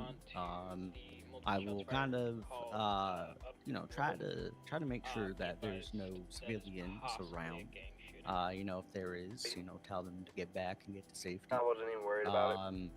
I would very cautiously try to see if I could get a vantage point. It had to be something like that. To get a better look if I need to. And I would wait for backup to respond, of course, before doing anything else.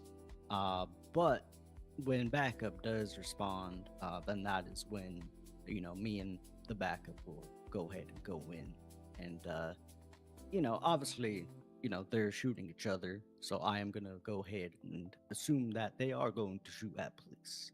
So I will protect myself and the civilians, if there's any in the area, by any means necessary.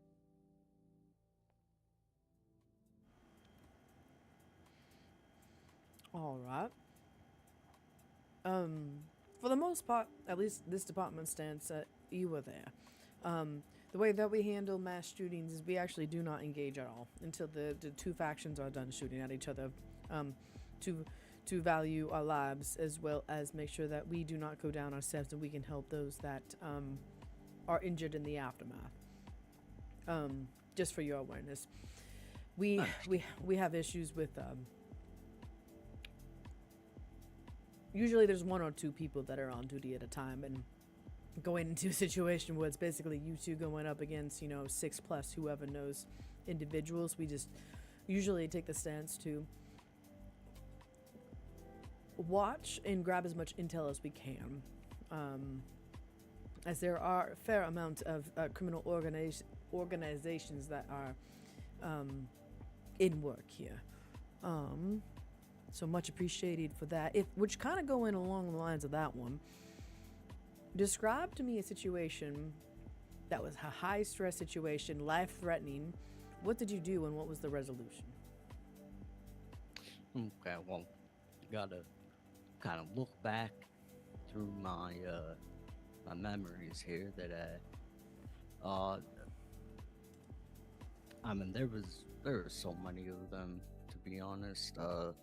I would say that probably one of them that I could think of on the top of my head would be there were multiple people with guns, possible gang members. I can't really remember if there were gang members at all, but we cornered them in a little alleyway type area, and obviously we had to kind of act as they were, shooting and shooting us. and we kind of had to go with it tactfully. So me and my partner, and I believe 2 or 3 more of our officers were there at the scene as well. And they ended up hiding out in a gun store. And so we kind of were up on the rooftop. Some of them were on the floor. And we were able to, put down the armed gunmen that were shooting at us and threatening civilians and the gun owner in the store. So I'd say that was pretty much one of the times that was a very high stress situation. All right. Appreciate that, and this is a very high stress, constantly evolving job where we go from low lows, high highs, everything in between. Can you tell me, outside of let's see, how do you manage your stress? Well, I love golfing. I'm a really big golfer, so I go and I golf. But if I cannot golf, then I will listen to an album. I personally love Bon Jovi, and yeah, so I'll just listen to a Bon Jovi album and de-stress that way if I can't go golfing. All right, I appreciate that, and that kind of wraps up the question portion of this interview. Do you have any questions for me? Let's see. So one of the questions that I did want to ask is obviously because you mentioned the certifications. I was wondering if there was any other certifications that y'all had here in this department. Yeah, if you don't mind, I'm just gonna list them off. Yeah. So we have 2-wheel certification, which is like a motorcycle. We have your Air 1. You have your Marine. We have our heat certification, so the vehicles that can really keep up with those speedsters and those drifters. We also have K9 certification, as we do have some pups here that are employed. They are the best pups ever. Additionally, we have SMG, shotgun. Oh gosh, I feel like I'm missing something else. Air 1, that's your typical one. FTO. And we also have a detective route, if that interests you. It's not necessarily a certification, but once you hit rank, you can take the exam and actually become a detective. And we have a gang street crime unit that is part of that. You don't have to be a detective to be a part of it, but you have to be of a certain rank to apply. What was the one I was missing, Aiden? Carbine rifle. Carbine rifle. So basically all the different kind of weapons. All the different vehicles, K9, detective route.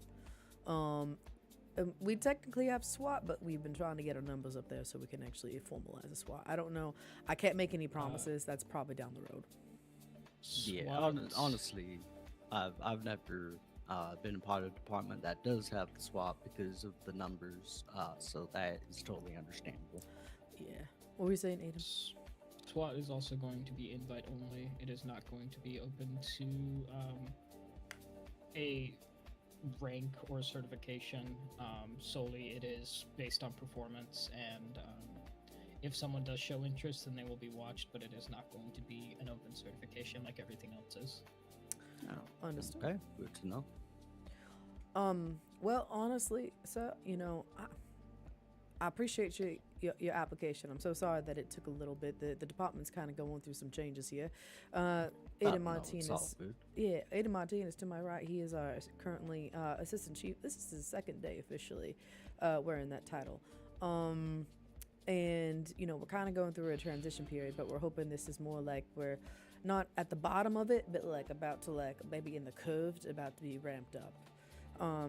So I think you're coming in potentially if you are still interested at a good time for the department, which I would like to actually extend to you an offer of P2 if I apologize. My stomach's a little upset from some of the chalky milk that I had earlier. Never experienced that Oh. before. That's new. No, you're all good. No. So the way that our cadet program works is P1s come in. They have no experience whatsoever, but we're extending them an offer to basically be paired up with an FTO or go on duty when there's an FTO around to go through a checklist. Additionally, outside of that, because obviously people like yourself look for employment when they already have extensive experience, and we have a transfer program effectively that is the P2 status, where you are still a probie, you are still a cadet, but you will have the ability, because you have the previous experience, to go out on duty and you just report by yourself. At the end of every shift, you do like an end of shift write up effectively. And then at a certain point, there will be final evaluations, usually a plainclothes day by either FTO or command member that will clear you for getting off the probie status and into just official P2. Okay. And today, I would actually like to extend to you a position of P2. Would you like to accept or Yeah. decline? I would absolutely love to accept. Wonderful. If you go ahead, follow me, sir. I'll get you at the Yeah, computer. of course. Well, that was a very big fog bus passing by.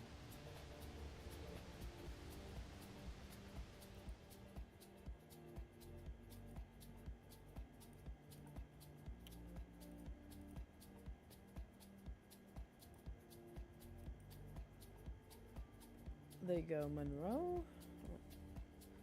There you go, Mr. Monroe. Hopefully you saw something pop Alright. up in your eyes. Yes, the first thing I saw was a shots fired. Alrighty. Oh, wonderful. Well, I just invited you to our emails, and then I'm going to be giving you your call sign here, which I believe is going to be 168. Okay. Affirmative. All right. So your badge number, which is also your call sign, is 168. Like I said at the beginning of all this, we're gonna do a big tour, get you with your gear, all that kind of stuff after I Great. get through the interviews.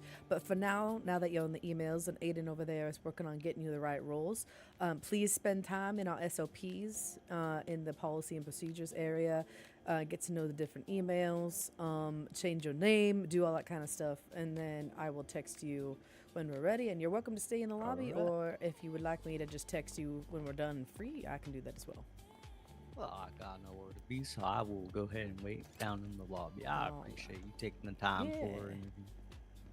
Alright, it was lovely meeting both of you for the first time as well. Yes, Absolutely. same, Mr. Monroe. When you're down in the lobby, just make sure you get your name changed in the emails. Yeah, I will do that as soon as I get down there. Sounds good.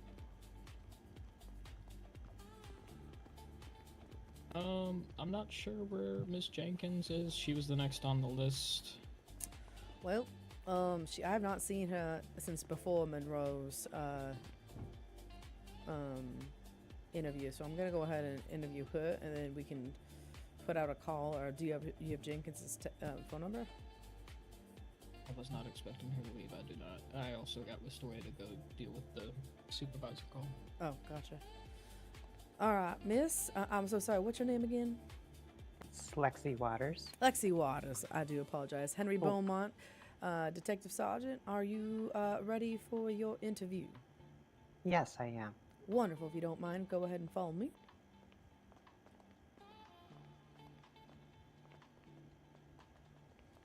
How is your evening going, ma'am? It's going quite well, actually. Wonderful, wonderful. Have you been in Los Santos long? A little while, not like crazy long. All right, all right. Good to know. How about yourself? I've been here for, oh goodness now, probably about 5 years. Oh, Been, wow. Been on the force for, I want to say, I'll leave that door open for me. If you want to take a seat on the couch. I've been an officer now for about 3 years. Oh, wow. So you're definitely a veteran, huh? that I am. And then,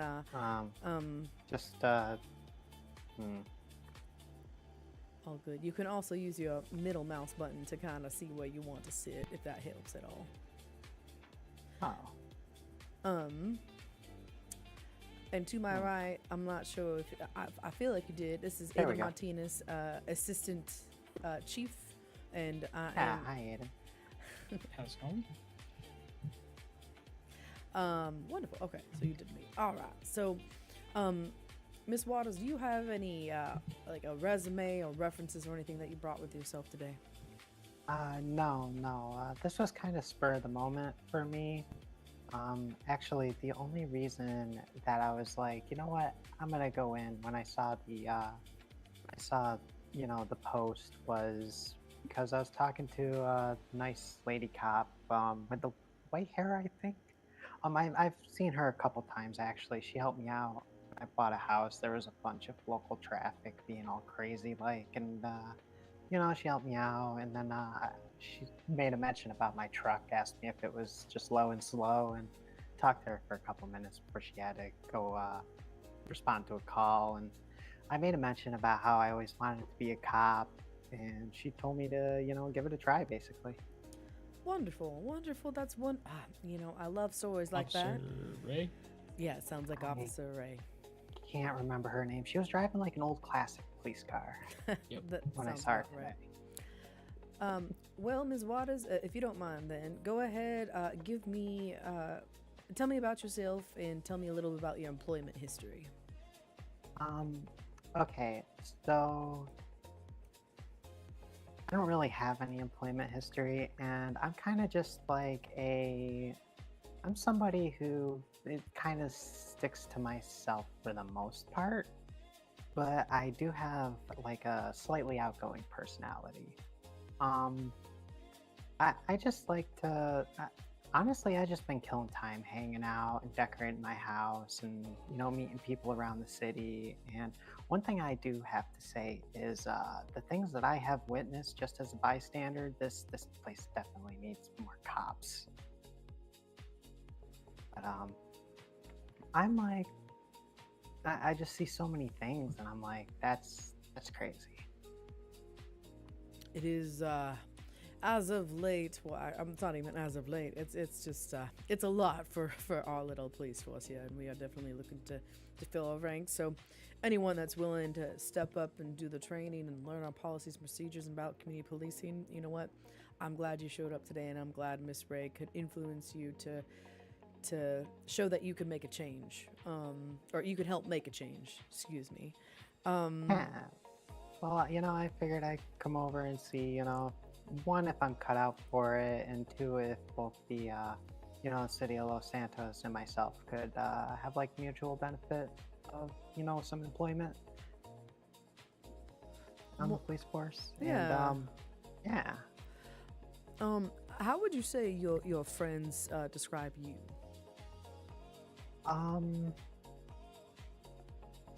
I would say that they probably describe me as very generous and easy to talk with.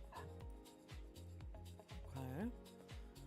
And if you were to get hired on, what would be some of your long-term career goals in law enforcement?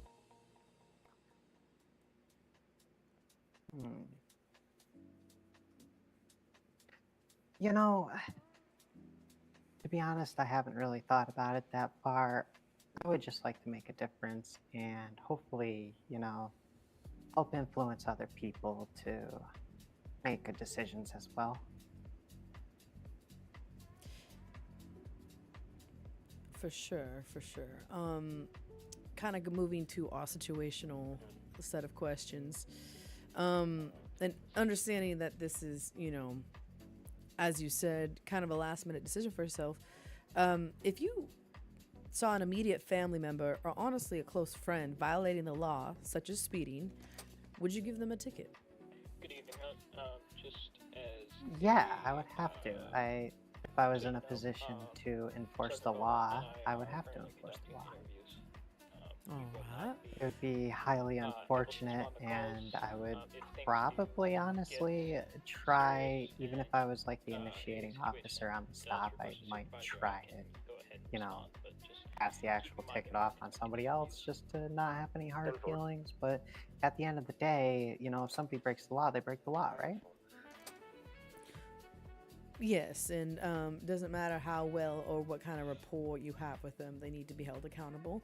It is what we call the citizen contract that we have. It's an invisible contract that, you know, they, by agreeing to our set of laws and regulations, they get certain rights and all that kind of stuff. If you ever find time, I highly recommend looking into like criminal justice structures and terminology. It's a good read. It's a good read. Okay. Let's see here. Kind of following that vein, what would you do if a superior officer ordered you to do something against regulations? That's a toughie. That's a toughie because, you know, like they're superior, but at the same time, it's against regulations. I would probably, I would have to first initiate like a conversation like I'm agreeing with them. And then as soon as I get the opportunity, take it to hopefully their superior without actually acting upon it. But I'd hate to draw any like undue suspicion, like I'm gonna, you know, rat them out. I might have to tell them like, hey, that's not a good decision or that's against code. It really, there's a lot of situational things there. 100%, which is it's a big question that we ask a lot of our folks, as it really tells about their character if they say something to the effect of, oh no, you know, I go with whatever, it doesn't matter what the law is, and that's not what we're looking for. We're looking for people that will hold not only their family and the citizens accountable, but as well as their colleagues and superiors as well. None of us are above justice. No, that is true. And I do feel like, you know, it could be a really tough situation because, I mean, there are a lot of the personal things at play in a situation like that. And, you know, interpretation of what's going on does play a big part. But, like, if I feel like it's an unjust thing, I would probably try to seek information to justify it if I was going to, you know, carry out whatever actions that, you know, my superior was asking of me if I felt like it was not right.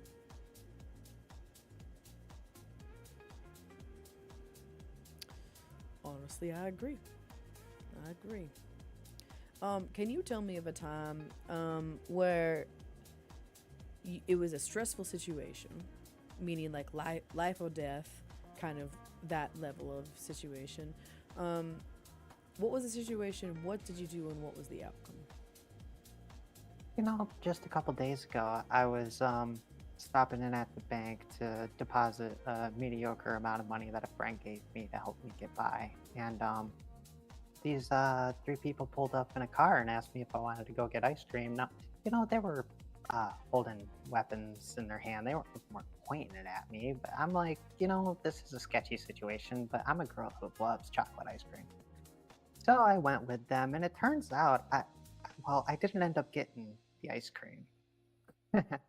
I'm pretty sure I was taken hostage. But yeah, that was pretty stressful. I just tried to comply, you know, with their demands of me, and you know, just try to stay calm and casual, and like without making friends or enemies, just go along with the situation until the police were able to show up and were able to resolve the situation, or at least I got out of there. That sounds unharmed. Yeah, stressful indeed. And yeah, unfortunately, yes, I am well aware of "do you want to get ice cream" being code for "I'm taking you hostage." Oh, is that a code word? I still think they owe me ice cream.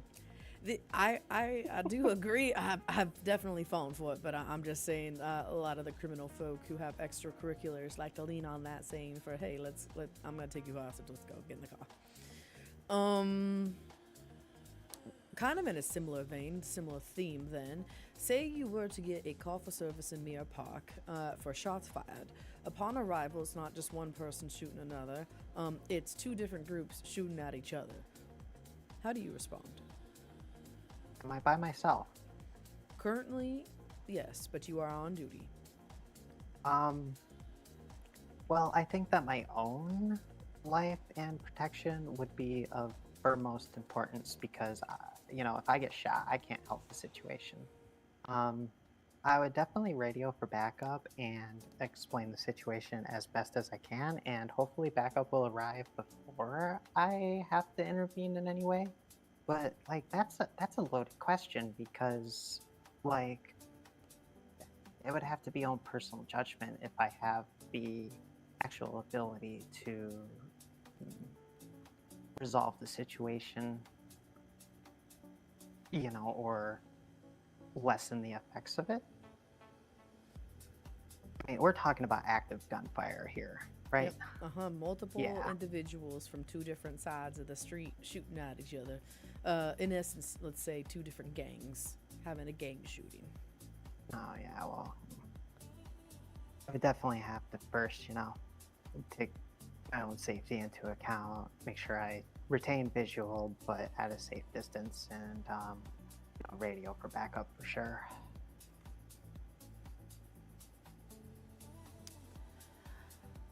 Honestly, for someone that does not have any law enforcement experience, your gut is right there with you.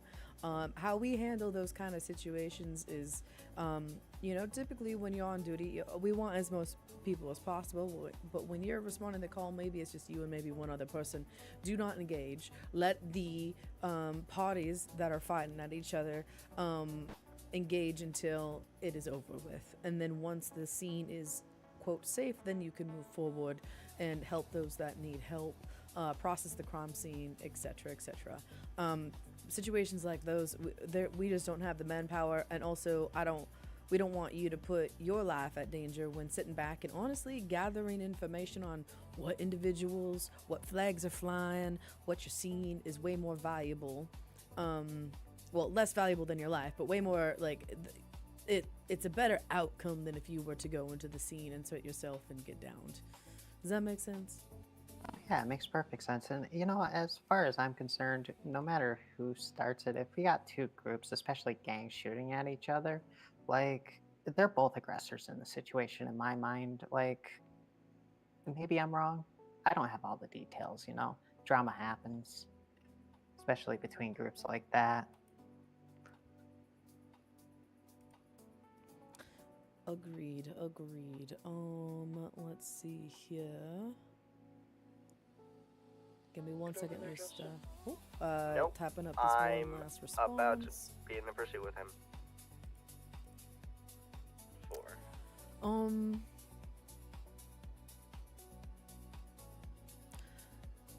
What are the sources of stress in your personal and work life? How do you manage stress? I like to take long bubble baths. I like to I really like cars and trucks. I'm kind of I don't really have the money to do it, but I'm a little bit of a collector. And you know, going out on drives is nice, and every once in a while I like to go a little off-roading, you know, which could be stressful, but at the same time, you know, it's like lets my mind free and come back to, you know, the day after it's all said and done. Basically, like clear mind, you know? I do. Having that balance of personal versus work life is extremely important. This job requires you to work 4 hours a month. That's typically 1 hour a week. Would you be able to keep up with that work schedule? I don't think that would be a problem. Alrighty then.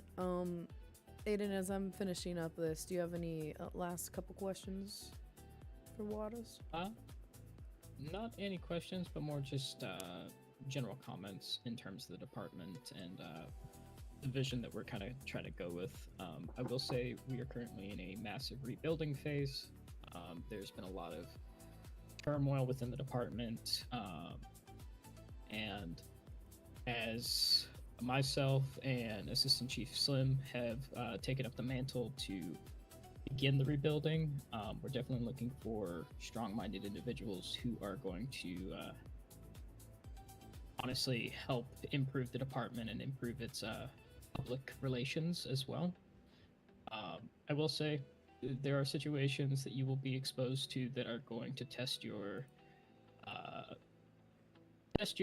patience, and I will just say be mindful of the situations that you're going into, that you're interacting with certain individuals that do not like cops at all. There is that the makes sense. Yeah, there's the possibility of being shot. 1080. There's the possibility of being injured while in the line of duty. There is the unfortunate also reality of possibly being killed in action. Legion. It is the scary part Going of into the parking job. garage. But being able to be a part of the community and provide guidance and assistance in any way, shape, or form is definitely a fulfilling aspect of the job. Our primary focus is to provide assistance to the community. Well, yes, arresting behind. suspects and getting the bad guys is one of our big things. We always just want to work on community outreach as well. Yeah, it's gotta be Go in front if you want to take the back. Having to, make tough decisions while, out in the line of duty has to be Right up on Upper mentally, Power Street. a little mentally tumultuous. People sending in their electric but, cars. I would imagine. When northbound Power that's Street it. heading towards White Widow, taking But a left. definitely being able to help and give back and provide a service. Tempting to tuck and hide. I can see how that's really Bring back. fulfilling and almost like it gives a sense of purpose, which I honestly lack. I kind of just mosey around. Which isn't a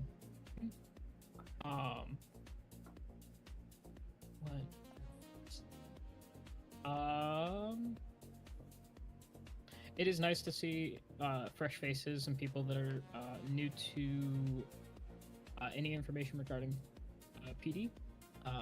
We do have some wonderful field training officers that will be able to provide really good guidance and really good training to make sure that if you do end up receiving a position within our department, that you will receive the best training that we could possibly give. So That's amazing. I do have a couple questions. That's perfect, because that was the wrapping up our side of things. My final question to you is, what questions do you have for us? Well, I think the big one, girl gotta eat. Is the job we are the best paying living job wage? in the city. It is. Okay. Where most people are getting paid about $125 to $200. Managers getting paid like $250. You're going to be getting paid. I think the starting is around $400, $500. Okay. Somewhere around there. Okay, As not a too detective, shabby. yeah, as a detective myself, I make $600. So like it's a pretty fair scale. And again, you get a bonus as well. I believe like every 30 minutes or so, it's like a 2K bonus. Like you're Oh damn. you're gonna make money real quick. Let me just say that. Okay. Yeah. Because I'm sub 3. I only got 5 figures to my name. Yeah. Another benefit of the job, we do have a fully stocked break room fridge that, while on duty, if you do need food or drink, you're free to go in What up, and love? take what you need within reason. Okay, that's amazing. I've been living on food from the Untamed. It's just bar food, but it's cheap. It is indeed. It is. And most places like Burger Shot and others, you're gonna find yourself with like a 50% discount for on-duty stuff, and I believe White Widow even does for that as well. So there's a lot of perks with the job. You would buy a vehicle here. It would be your own duty vehicle, but obviously you can't use it as your personal.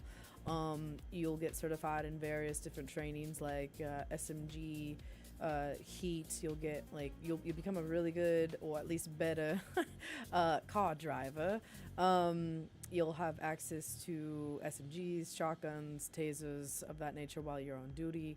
The medical care is the best in the city. It's free medical care and it's top notch. You'll gain a family and friends of law enforcement officers that will come to your side for anything and everything. And we do have growth in the department as far as different ranks you can achieve from officer to detective to sergeant to canine officer.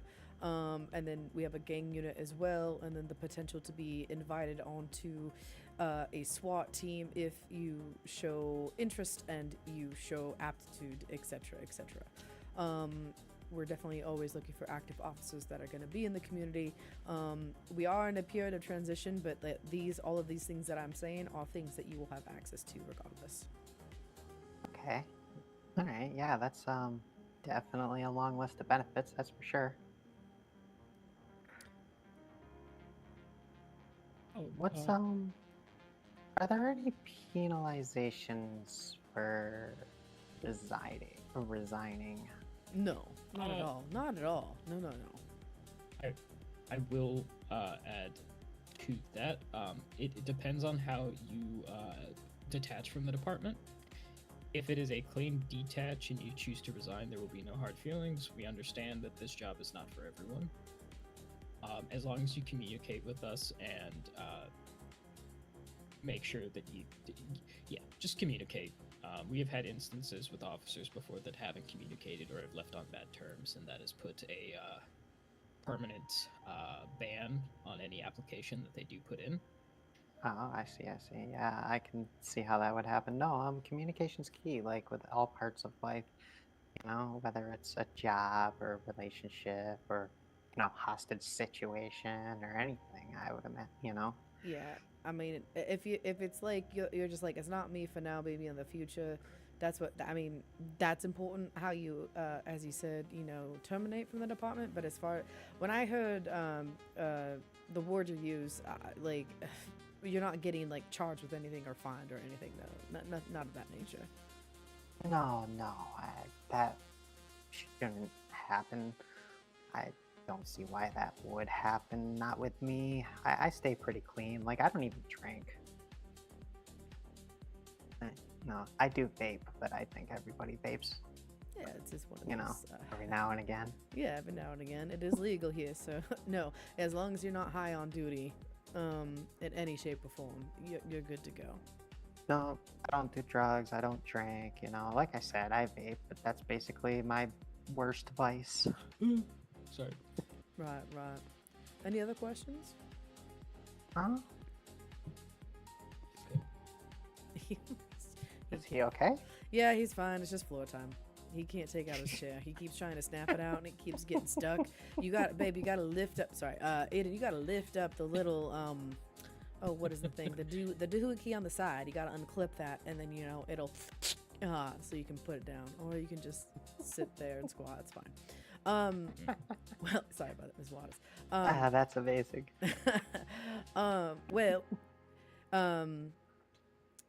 Thank you for the interview. Much appreciated your time, and very glad that you walked through these doors. I would like to offer you what's called a conditional offer of P1 or Officer 1. And let me explain what that means before you either decline or accept. What that means is you would come onto the department as a probationary officer 1, a probie 1, and you can only go on duty when you are paired up with an FTO, a field training officer. You'll ride along with them, and you'll be going through what we call a FTO checklist, a training checklist, a series of different tasks that you have to visually see, understand, and then also do yourself. Once you finish the checklist, there will be basically a final evaluation, and if you pass, you will become what's called a probationary officer 2, and you'll be able to go on duty by yourself at that point. And then you'll be writing after action reports, and then from there, once you pass your final evaluation, then you'll basically become an officer 3, and you'll go from there. Now, I will say, we are in a transitional period, as Martinez just said there. So don't be surprised if, like, in a week or so, or within the month, you hear something about an academy, which basically gets your checklist done in like an hour or two, and then you just gotta do some on your own shifts where you document everything after, and then you get a final evaluation. The FDO training program might adjust, but right now that's kind of what happens with a P1. Okay. Knowing all of that now, would you like to accept or decline?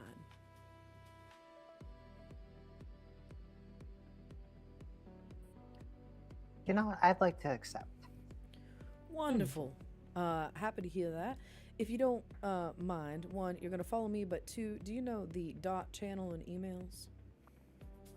Yes. You want me to drop my dot? Yes, please. And I'll invite you to emails, and while you're doing that, I'll walk over here and get you hired.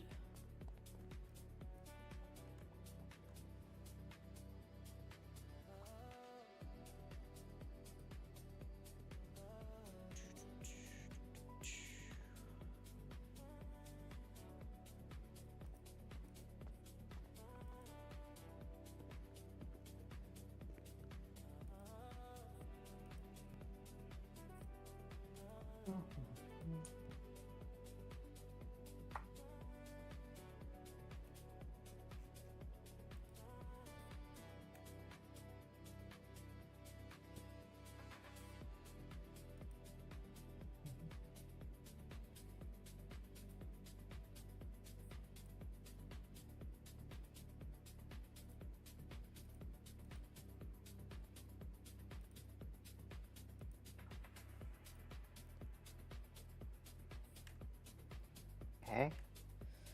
All right, Ms. Waters. Hopefully something popped in your eyes and also shows in the upper right side, if that's where your ranks are, that should say something to the effect of LSPD Officer 1. Oh, yeah. Yeah, Wonderful. I see that. Wonderful. Now, Assistant Chief Martinez right now is working on getting you roles in our emails. Meanwhile, I'm going to look up what your call sign will be. All right. This might be an amateur question. What's a call sign? Call sign is, on the radio, you have to be brief, clear, and concise. It is your identifier, and it's also your badge number. So okay, you're going to be 176. 176. So yeah, for example, my badge number is 113. If you were to go on the radio, you were try to talk to me, you would say 176 to 113, and I'd say go ahead or go for 113, and then you would tell me your information. Versus saying Officer Lexi Walters to Detective Sergeant Oberon. Excuse me. Oh wow, I have not. Who was that guy? Henry Beaumont. Don't give me that look, Aiden. I can feel that still in the back of my neck. And that's how it takes all of those chunk of words into just a very short form sentence on the radio. Okay. Yeah, that makes sense. Yeah. And then so I'm gonna have to learn everybody's call sign then, right? It will be when we get you to the radio. There will be a roster in your eyes, so you can see everybody's numbers. You don't have to memorize it. Oh, okay. Okay. Yeah. And then if you're ever on a scene and someone's like, "Hey, what's your badge number there, copper?" You'll be like, "Officer Walters, badge number 176," and that's a HR thing. So This might be a silly question. Can we reverse the last two digits? Or is that one already taken? It's already It is banned. Oh, it's banned. Yeah, Oh. it is. There's certain numbers like 69, 67, 20. 69 and 67 are banned. Is 20 banned? No, 20 is not banned. I don't think so. All right. It will be banned if we ever get that high. But... Oh yeah, 420. Ms. Waters, are you available for a tour and getting your kitted and everything like that? Right now? Yes. Yeah, Okay. I'm available. Wonderful. We're gonna go pick up the other two that just got hired, and we're gonna do it as a group. Okay.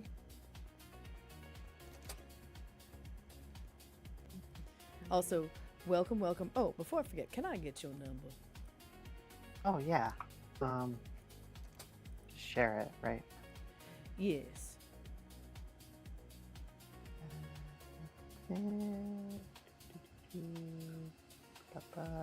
Share. Beaumont. Wonderful. Okay. And before I forget, in the emails, it's going to be a lot. I promise it's going to be okay. You have homework after we do the tour here, and those two down there they have a leg up on you because they've had 20, 30 minutes plus to review it. After this tour, whenever you're free before your next shift, just take time to look at the policy and procedures email and look for what we call the standard operating procedure, the SOP. It's pretty short right now. It might change, but that will at least be, a good baseline knowledge. And there's like a things to know channel that have a lot of like really good flyers for you to have, from the codes that we use to just the basic terminology, all that kind of stuff that you can have up in your eyes when you're working, so it can help with memory. So just Okay, yeah. It might take me a little bit to get used to it, but I'm sure that with use it'll start to come naturally. Exactly. I went to a true like an actual academy. I worked for the FIB, the Federal Investigating Body, and Oh wow, yeah. it was about 2,000 hours of training with their SOPs and everything over a very long period of time. So I was there for it takes time. That's all I gotta say. It just takes time. Alrighty, folks. Did you see anybody else arrive after since the time that we've been up with Ms. Waters? No. No, sure. All right. So there was an older lady that came in, and I've been here ever since she left, and I haven't seen her. I mean, I was up there with you for that short period of time, but. Understood. No worries then. I will consider today's applications at a close then. Assistant Chief Martinez. Now the three of you, congratulations, all of you are now part of the LSPD. All of you have been invited to the emails. You have been given your call signs. You have been hired through the department computer here in this building.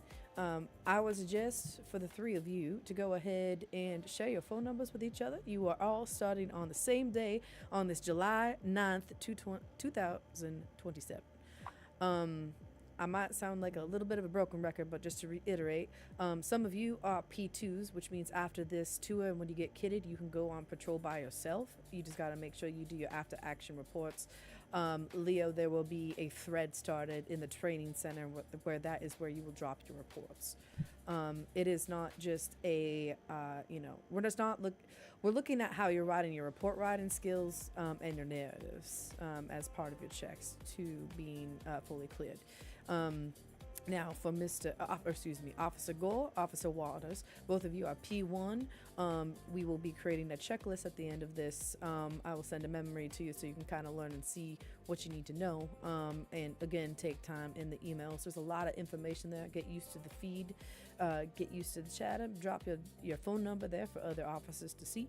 And that's, again, a lot of information, so you do have some homework after this. Any questions before we begin our little tour? You were saying drop our phone numbers in the emails, right? Yes, please. There should be like a phones and stars. You don't have to do it right now. Just have it on your list to, Okay. Or I can wait and you guys can do it now. It's up to you. You know what?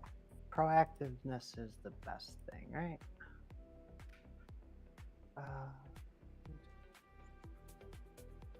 I agree, Loaf. They are the most fun. They are for me. I love training. I do it in real life.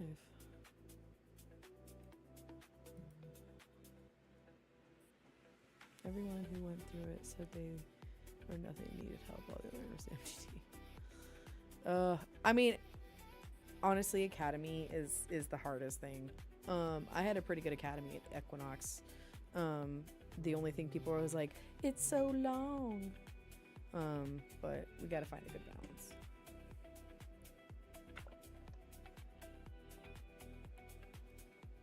balance. When you're done putting your phone numbers in the emails, go ahead and put your arm in the sky so I can see that you are done. Also, Miss Waters, make sure you change your name in the emails to what it is here, as well as adding your call sign. Oh yeah.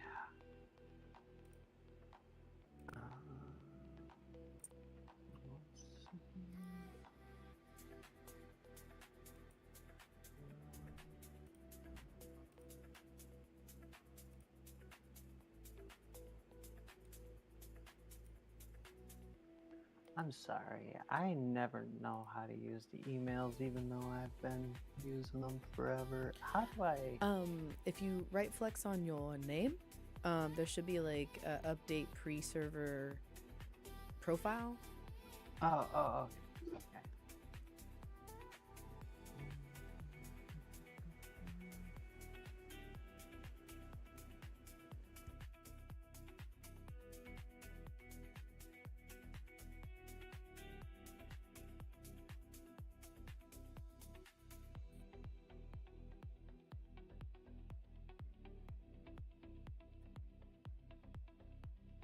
Oh, okay.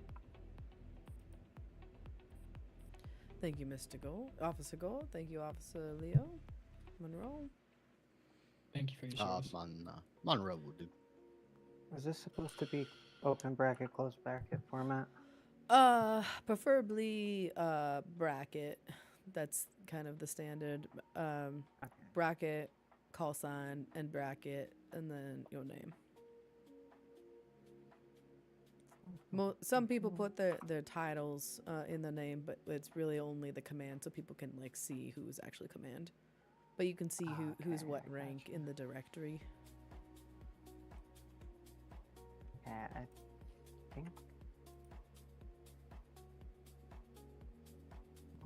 Oh, All right. Okay. Okay, I think I got it. Looks good to me. All right, you guys can put your hands down now. Thank you kindly. All right, welcome to the lobby here. If you could go ahead one by one. We always keep the front lobby door, but I want to make sure that your muscles do work and flex. If you don't mind just checking the door, make sure that you can unlock and unlock it. We can lock it in times of duress or if we have to hunker down here. But that door right there, if you guys want to give it a go.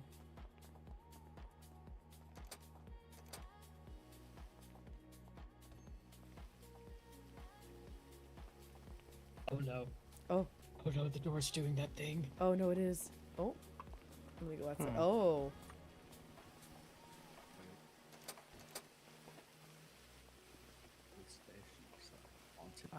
No, not that. Oh. Oh, it is just gonna stay there. All right. But you can still flex your e-muscle. E-muscle it is? Yes. Oh, okay. I thought I had to think about it. Thank you. All right. There are doors here that do not have the door symbol in your eyes, so just keep that in mind. But pretty much every single door in this department will have keys or a badge swipe only for the PD position. This here is our lovely little lobby. We do not have a complaint desk currently. I hope in the future. We used to have one. It was really handy when citizens could use it, and then it would essentially send a report into our MDT, or we would get notified in the emails for it. I'm hoping, wink wink, Martinez, maybe we have something like that in the future. We'll see. But one thing that is super handy that citizens can do themselves is get their weapons license. To do so, they need to come over to this lovely little attendant here. Hello, Mary. How's it going? They fill out these forms here and look at her waist. They should be able to see apply for weapons license. Once they do so, it's a pretty automatic situation. They will have the ability to go to any ammunition from there and get bullets, weapons, etc. But they should also go to City Hall and get a paper copy of their weapons licenses. They do need to carry on them at all times. Just like driving or operating a motor vehicle, you need your driver's license on you at all times. Okay. Let's see here. That's our lovely little lobby. You'll notice that a lot of our police station is actually pretty cyclical. So I'm going to take us this way. We're not going to go up the stairs just yet. But these stairs, if you go all the way up, it will lead you to the roof where Air 1 is. Now, do take into account that these stairs are completely open. There's no turnstile, so any citizen can actually go up into this side of the office. So we always got to make sure those offices up there are locked. All right. All right, we're going to go back here. Whoever's last, every time, please make sure to lock the door.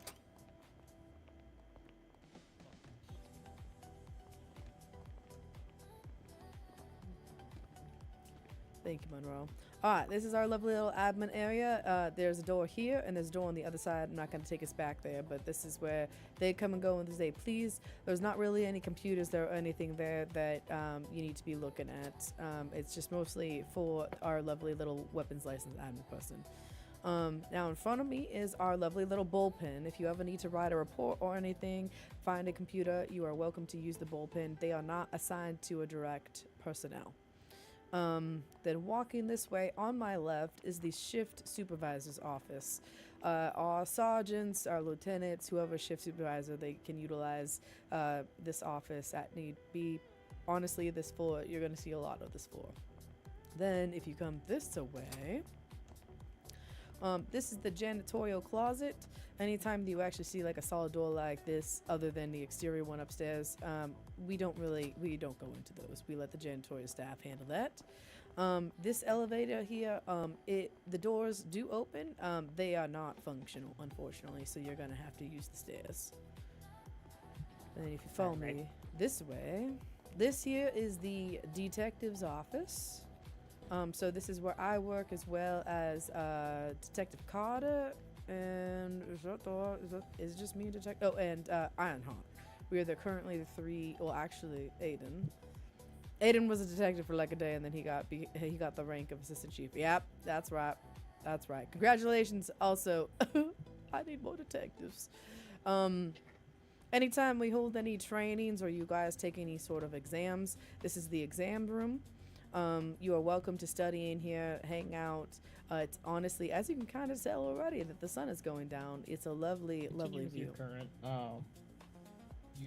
He's on the radio. This here is second floor balcony. It doesn't really go anywhere, but if you just need like take a break, take some fresh air, always make sure whenever you're kind of going around, just make sure doors are locked. I will say storms do have a tendency to reset them, so you don't have to worry about it too much. Okay. And then once again, here on my left, it's another janitorial closet. You do not need to worry about. And then this door here, this is our locker room. So you don't have to go to a clothing store. If you come all the way in, if you scooch all the way in, you'll see this is where our clothing store is. Also look in emails for our clothing policy, question mark, I think it's there, but basically it's this. That we have so many different clothes. Monday through Friday afternoon, you need to make sure that you're wearing appropriate business attire for a police officer. That you have the tactical pants, you have whatever shirt, and there's many different shirts, whatever you're comfortable with, whether it be a t-shirt, if it's cold out, there's jackets, etc. You may choose to do so. Make sure you're wearing the insignia, and then at minimum, you always need to make sure that you are wearing an LSPD vest. When you're on duty, no matter what you're wearing, whether it be casual or professional, you need to wear a vest. I am wearing my detective attire, but I'm not out there on the streets, so it's like I'm not leaving the station. I'm gonna be okay. I don't need my vest right now, but if I were to go out, I would need my vest. If I were to go to court, I would almost recommend wearing a vest, but I also need to wear a vest there. Friday afternoon, evening through Sunday is our weekend casual. Again, whatever you wear, like what Aiden is wearing over there, I still think you're still wearing a cop shirt under there, assistant chief, but that does work. A t-shirt, pants, again, he's wearing a vest. So there's many different vests, there's many different vest accessories that you can choose. Make sure to take time. I would say as a hint, most of the stuff is like mid numbers or like the Aiden, where like that jacket, for example, where's that jacket? Like 600s? 700s? 586. what I will say, I will be working on a proper uniform policy so that way people can go off of it. There is one color that you are not allowed to wear in terms of like uniform shirts. If you were to wear like this tie shirt or the short sleeve or the non-tie version, it is going to be the white shirts. That is for command only. Okay. But we do have the blue, we do have the black. There are two different versions of the uniforms as well, so just whatever you're comfortable with. There are unit-specific shirts. If you are part of that unit, you are allowed to wear that unit shirt, but other than that, stick with anything. Yeah, so like that is a basic, one of the basic patrol shirts that you can wear for the long sleeve polo. There's K9, which, so K9 full black, also has K9 on the sleeve. You know. We have a bunch of different vests, a bunch of different configurations for everything. We have our moto unit, you know, that is, or our two-wheel, sorry, I'm so used to calling it moto. That is a different beast in itself. I will say, if you are interested in two-wheel, once you get to the rank of full P2, that does open up that certification. We can talk more about that later, but I am one of the instructors for it. Sweet. Yeah, so again, like, take time with it. Wear those, I would say, always get like your basic outfits settled. Wear the vest. At minimum, I would say have a like Monday through Friday outfit, and then have a casual weekend outfit if that is your jam. If it's not, you know, wear what you're comfortable with. No heels or any of that nature. No flip flops. No Crocs. That you need to be wearing closed-toed boots. Preferably black. Preferably black. Yeah, but we need to look professional. No skirts, no dresses. You know, even though it's the casual weekend, it's still like business casual. You know what I mean? So, question, hypothetical, just so I can kind of get a little better of an understanding. On a casual day, if I was to just put a vest on over this outfit, good or not good? Good. Okay. I would say I would encourage, maybe not the purple, but maybe more blue, but I'm not going to behold. As long as you have the vest, that's fine. And purple's my favorite color. I know it's kind of gang associated, but like... That's mostly why the gangs here definitely lean into the colors. We don't want you to, which is why we have the vest rule, right? If there's ever like a demand at a store to wear a onesie, like that's fine. You can go, as long as they're like, go change the store, then change in a onesie. We are also open to, like, you know, we might have departmental days where we're like, okay, it's like Halloween, especially for Halloween, we can dress up in that. But again, it's that vest. We got to be able to see if an outfit covers PD or police in any way, shape, or form, like front or back, then don't wear it.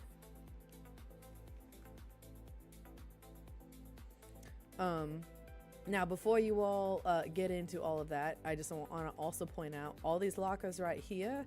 If you look really hard at them, about chest height, that's your personal locker. Please make sure that when you go off duty, that you put all your duty items away. It is for you to utilize yourself. You need to make sure to put your PD pistol as well as your taser there. But you can buy yourself a personal pistol and carry it for your person. All right. Okay. Sounds good. All right.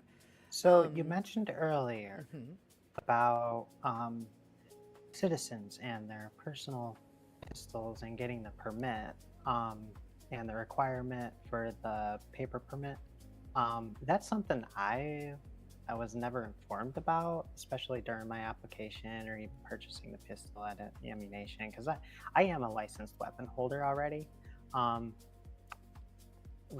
Should I go down to City Hall and get that paper permit, or does something from the police department cover me? You can go down and get it. It's only like $30 cash to get it. All right. But what's kind of nice is, like, if you didn't already have your weapons license, you would have also automatically had it. We recently just got our own a system upgraded, so that's why our admin up front keeps track of that, and it should auto reject anyone with like an actual crime history or criminal history, excuse me. So it's a lot easier because it used to be, you know, if we didn't have her out front, why posts are like any officer on duty to give me a weapons license. It's like becomes the bulk of your job. So. Oh yeah, I could see that for sure. All right.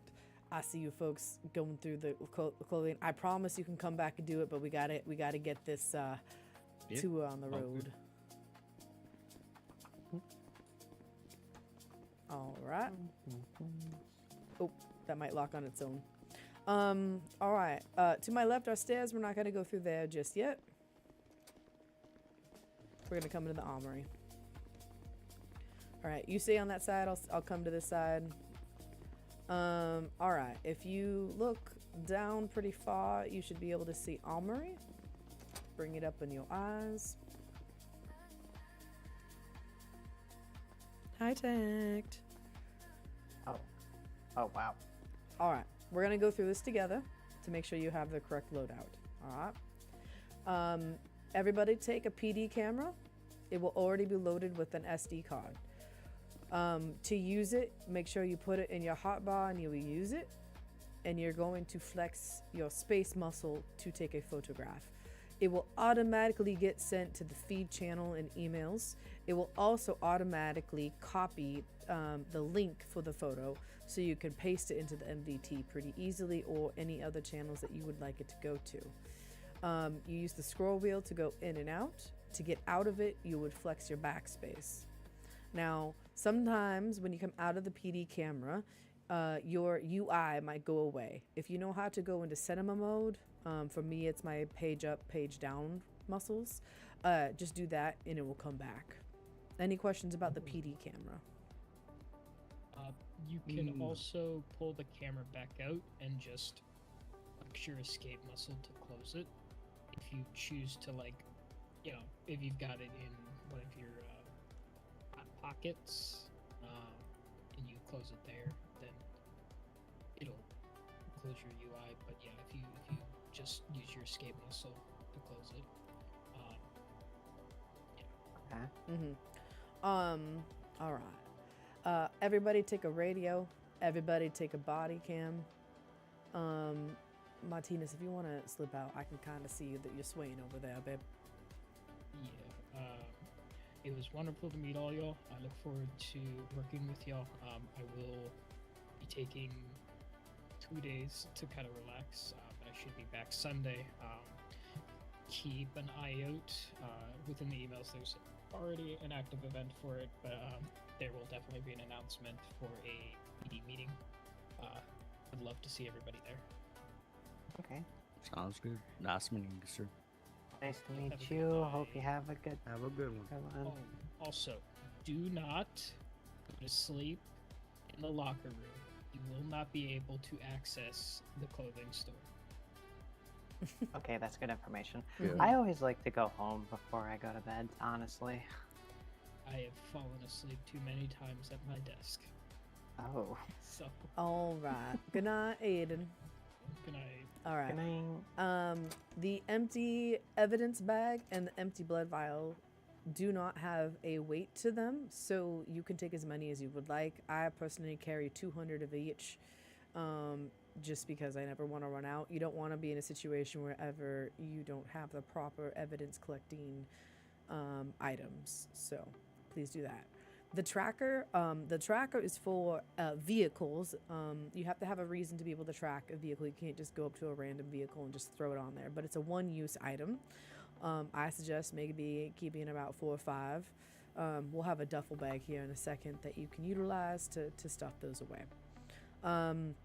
Spikes, small or large, are pretty self-explanatory. You can keep those in your vehicles, or you can keep them on your person.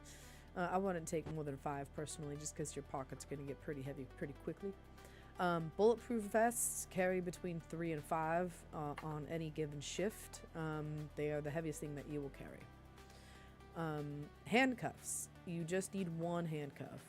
They will not turn into a key. I usually keep mine on my hotbar, and you can flex that way. I know there's 2 different EMS bandages. There's not really different. They even weigh the same, so but they do work. I would say keep about 50 of those. Parachute, just take 1. You do not need a laptop. You do not need a scene camera. Those are old. Those have been removed. IFACs do work. They will heal you past, I think, where the EMS bandage does. I think the EMS bandage heals you more, and that's kind of the difference between the 2. Megaphone, take a megaphone. In the vehicles, there is a built-in megaphone, so you do not need to whip this one out. If you flex your F12 muscle, that's the default.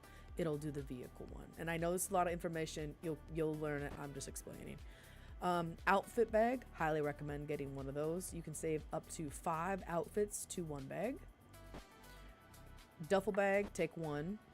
You can basically, rather than having like 10 different slots in your pocket, utilize just the duffel bag. Then you're not going to take a carbine rifle. You're not going to take a pump shotgun or SMG. You will take a taser. You can use a taser stick. The regular taser is a projectile. The taser stick is a melee taser stick. So which one are we taking, the taser or the taser stick? You can take both. You are welcome to do so. Okay. We'll register them in a second. I don't really use the taser stick. I'm not personally. licensed to carry anything. Yeah. Oh, you know tell what? them something. Hold on 1 second. Good point. Give me 1 second.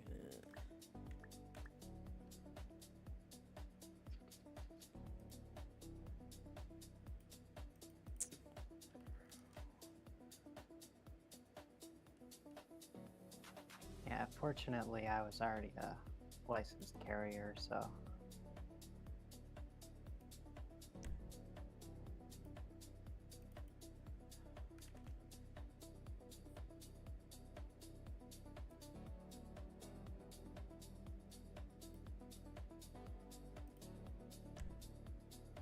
All right, Monroe and Gore, you should be able to pull tasers out of the armory now.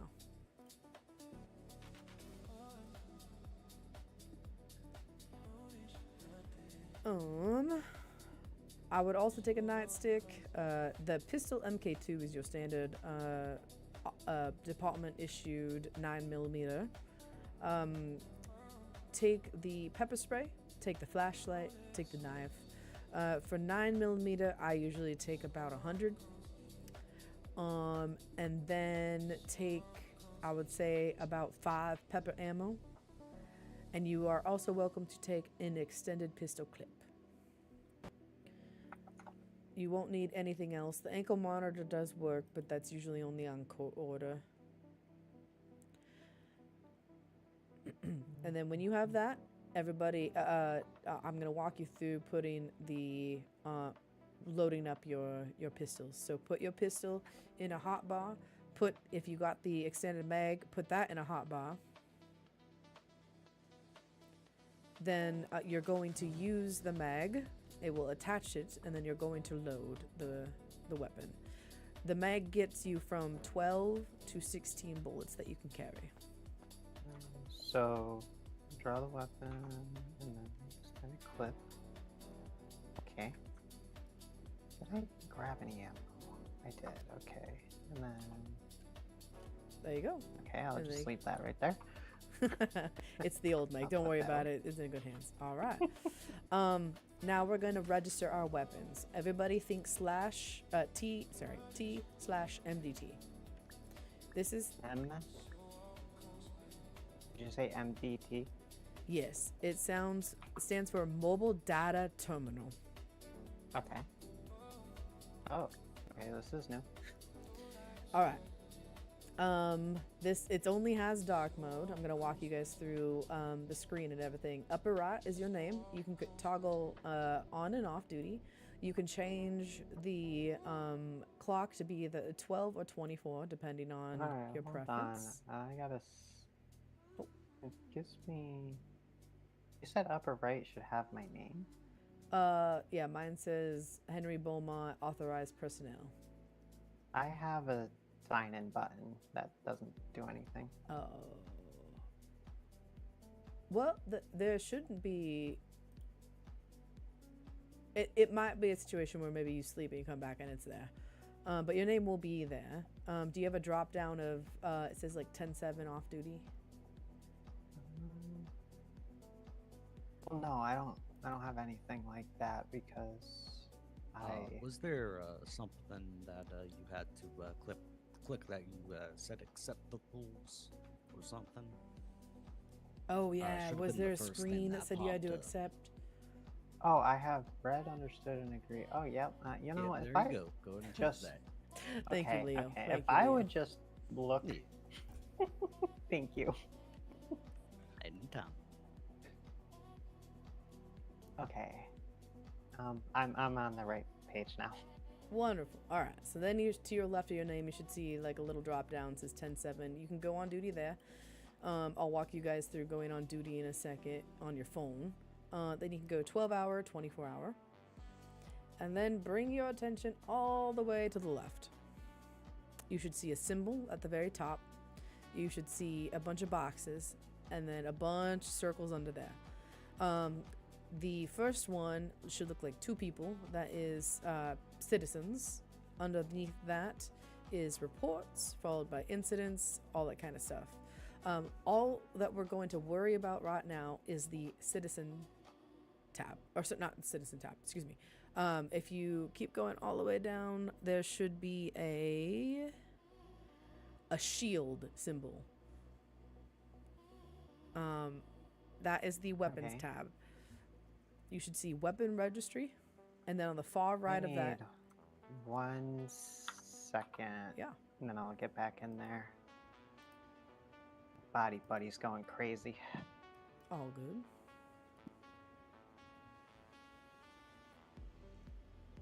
Okay.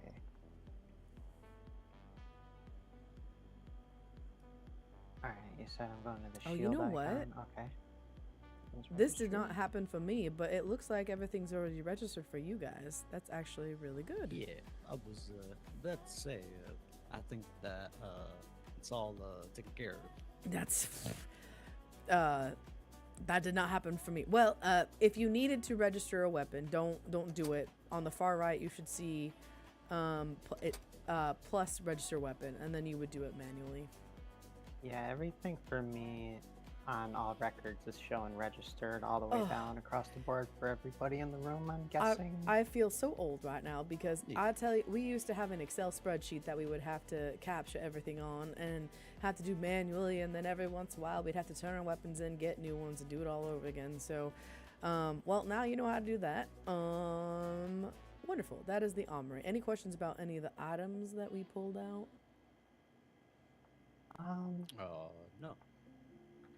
I think I'm gonna just take one more look. When we go to use the handcuffs, what muscle is it? Is it the E muscle, or do you think really hard? Is it on your make sure it's on your hotbar? So if I were to give you an Okay. example of my hotbars, my 1 slot is my pistol, my 2 slot is my taser, my 3 slot is my handcuff, my 4 is my flashlight, and my 5 is PD camera. Okay. And then if I walk up to you and I flex my 3 muscle, because that's where my handcuffs are, this will happen. Oh, okay. Ow. Ooh. Ah. Sorry. Yeah, yep. And then I'll take my key out, and if I flex on my 3 muscle again, it'll do this. Okay, so the handcuff is the key, you said, right? Yeah. The key, it's in it. So yeah. So like this is 3. Oh. Ooh. Ah. Yep. And then you can do it from the front or the back. So go ahead. I'm gonna stand in front of you, and then whatever muscle you put it in, you can go ahead and handcuff. Okay, yeah, that's. No, you turned me around right quick. Oh, and then as you saw, I had a chance there. I didn't take it. I was good. I could have broken it. Waters. Thank you for letting me do that. That was exciting. Yeah. And then actually, well, we won't do it right now, but if everyone wants to take out their phone, on the services app, on the far right, there should be a computer that says action. Services. Oh, actions. And then don't do it, but you'll toggle duty to go on duty. And then what you'll also need to do is in emails, you'll need to clock in. Waters, have So you? if mine are green, I think I might have went on duty on the tab as available. If mine are green, should I turn those off? Yes, turn that off. Okay. Effectively, anytime. Aw, oh, cute. Anytime that any of the lats are green, that essentially allows people to be able to bypass security at like stores or banks, if you catch my drift. So we have to be very cognizant of when we are on and off duty. Okay. And the middle part, messages, there's a job tab. People can text 911 through this, and they can ask questions. You should see like a long list of different conversations people have had. Anyone can do that. And then another thing that happens when you go on duty, the default muscle is your F6 muscle. You'll see a bunch of police actions that you can do. You can find a player, you can grant license, revoke, place objects, view different body cameras. Do not use the community service. We do not have a policy for that. And then also when you're on duty, if you look at somebody really, really hard, right now if you look at somebody, it just says rob, escort, use head bag. There's other police related actions that you can do. So okay. I don't want all of us to go on duty because it's like 4 officers on duty at once, and then everyone's gonna be like, oh my god, we're gonna do Vangelicos, and we don't want to. Right. Yeah, everybody's gonna lose their minds. Yeah. Any questions on the items, on how to go on duty, on and off? Again, make sure in emails, that's where you clock on. I had one question. Yes, sir. On the MDT, it was you could go on and off duty through the MDT. Is that the same as the phone? Yes. Or so you could just do it through there. You don't have to do the phone. You don't have to do the phone, yeah. And then also there's a third way down, which we'll get to at the end of this, which is there's near the evidence locker, you can tab in to a console downstairs as well. So now every time that we go on duty, we still have to put it in the emails, right? Like, yes. There's nothing that'll automatically do that. Yeah. So no, you have to manually do it, which is why you just have to remember to go on duty twice. Now this is kind of unique to most departments because usually you only have to go on duty in city. And it tracks your hours, but that's not the true tracker is the one in the emails. In city, that's how you get paid. You only get the instant paychecks if you're on duty. But if you're like report riding, like you don't want to go on duty when you're report riding if you're the only one, because that means other stores or other things are going to go off. You need to be off duty, but you can at least, and you're not going to get paid, but you will still get time accounted for in the emails, if that makes sense, for like the 20 minutes or however long it took you to do a report. Okay. To me, it's a good. We didn't have that before, and then so it's like, I'd have to clock off duty just to write a report because I don't want things happening, and then I wouldn't get paid, and I wouldn't get that time on my time card. Okay. That actually explains a lot. I was just a tad confused. So you're saying I clock off duty in city, but in the emails I'm still accounting for my time? Yes. So basically, you just have to do it once in the emails, and then as your shift goes, it's basically the difference between going what we call 10-7 and 10-8. 10-7 is you're on like a break, you're not on an active patrol, but 10-8 you are. That's like you're in your car, you're out there, you're taking calls. So essentially like the difference between being on call and not on call? Correct. Okay. Yeah. And 10-7 and 10-8. But you're still on your shift. That's the different status. Any questions on that? No. Okay. All these codes are going to be in the email somewhere, right? Yeah. Okay. And there should be like a cheat sheet, like I said, and like the things to know that you can have up in your eyes. And when in doubt, honestly, don't trip yourself out over the codes. Just say what you're trying to say. Like going to, coming from, I have somebody, going to, recent call. I would rather you say than get caught up on the codes. We need to get the codes built into you as training, but to start, like, you know, that's what I tell my trainees, because we'll build upon that skill of just being comfortable on the radio. All right, yeah. Well, that just goes back to what you were saying during my interview. I don't know if you mentioned it, these two, but just being clear and concise. Exactly. Which I do apologize, Gore, Monroe, our requirement for the month is 4. So you can basically go on duty 1 hour a week and you're good to go. But as long as you hit that 4, you should be good. Okay. Understood.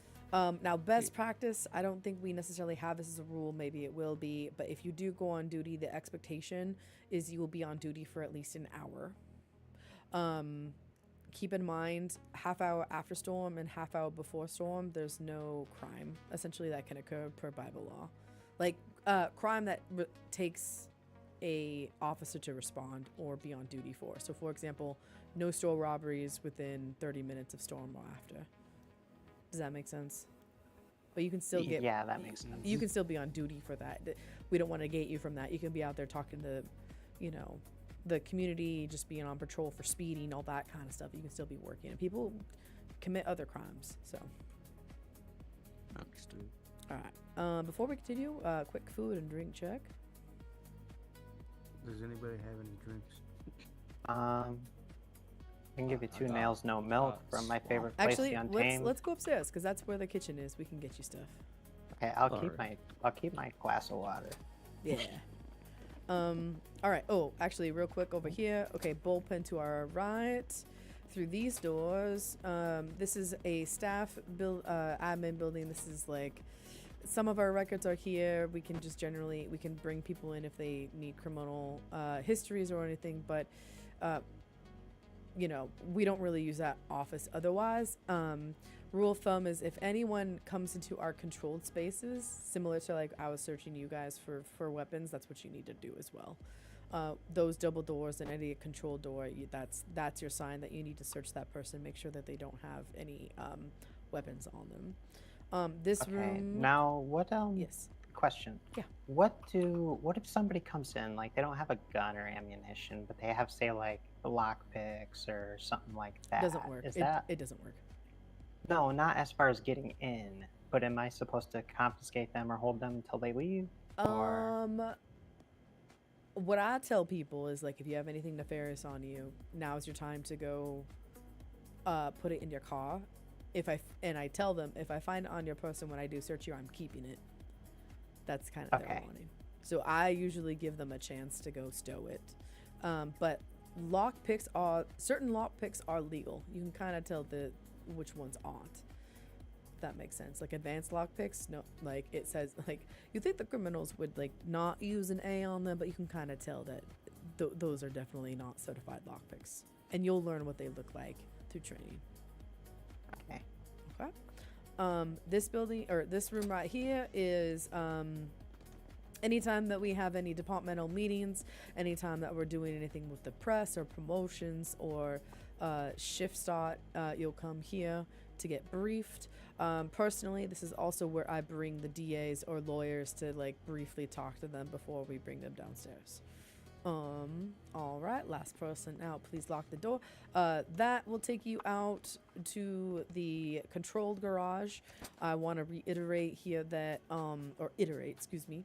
that if citizens somehow get in this space in a nefarious ways, whether they hop something, you need to tell them that they are trespassing in a controlled area by the government, and if they continue, they will get arrested for trespassing. They should not.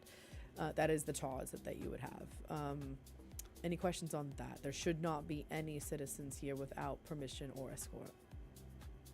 That's inside the building or in this back area? In the controlled spaces, so like even back out there. Like if they have to hop a fence or anything, or they rush the door, that you need to warn them and basically tell them to back out, or else they will get arrested for trespassing. Sounds good. Wonderful. All right, let's continue on.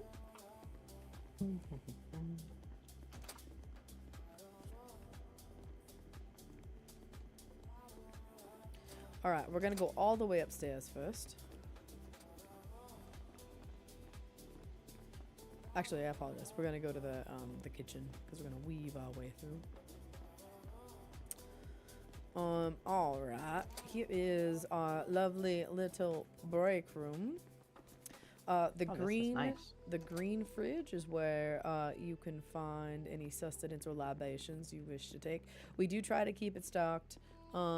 If it's not, let us know, and myself or other command members can make sure to go out and get food. Always take stuff within reason. If you would like to be nice and get a catering order, we can also make sure to reimburse you. Just gotta let us know. Sounds good. All right, and if we continue this way.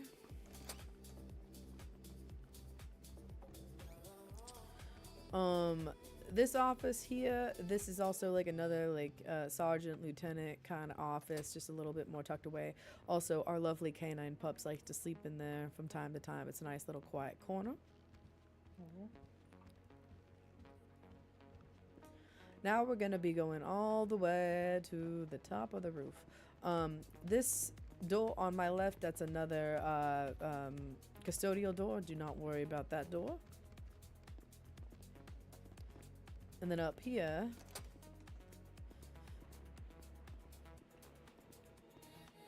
is where you would pull out the helicopter. It is not going to be this pad. It's actually going to be over here.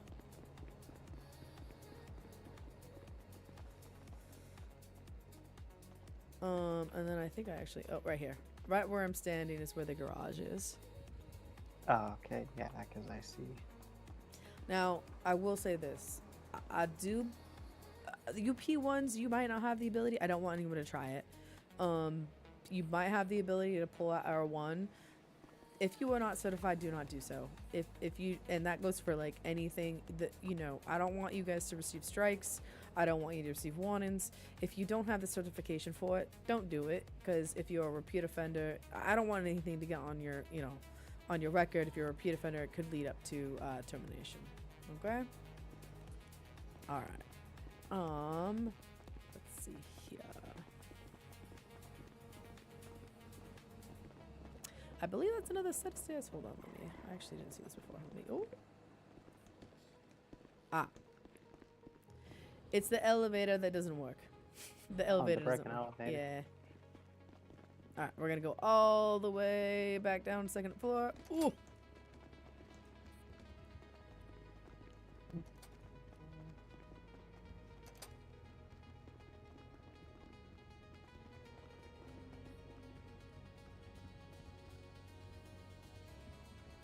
I have a question.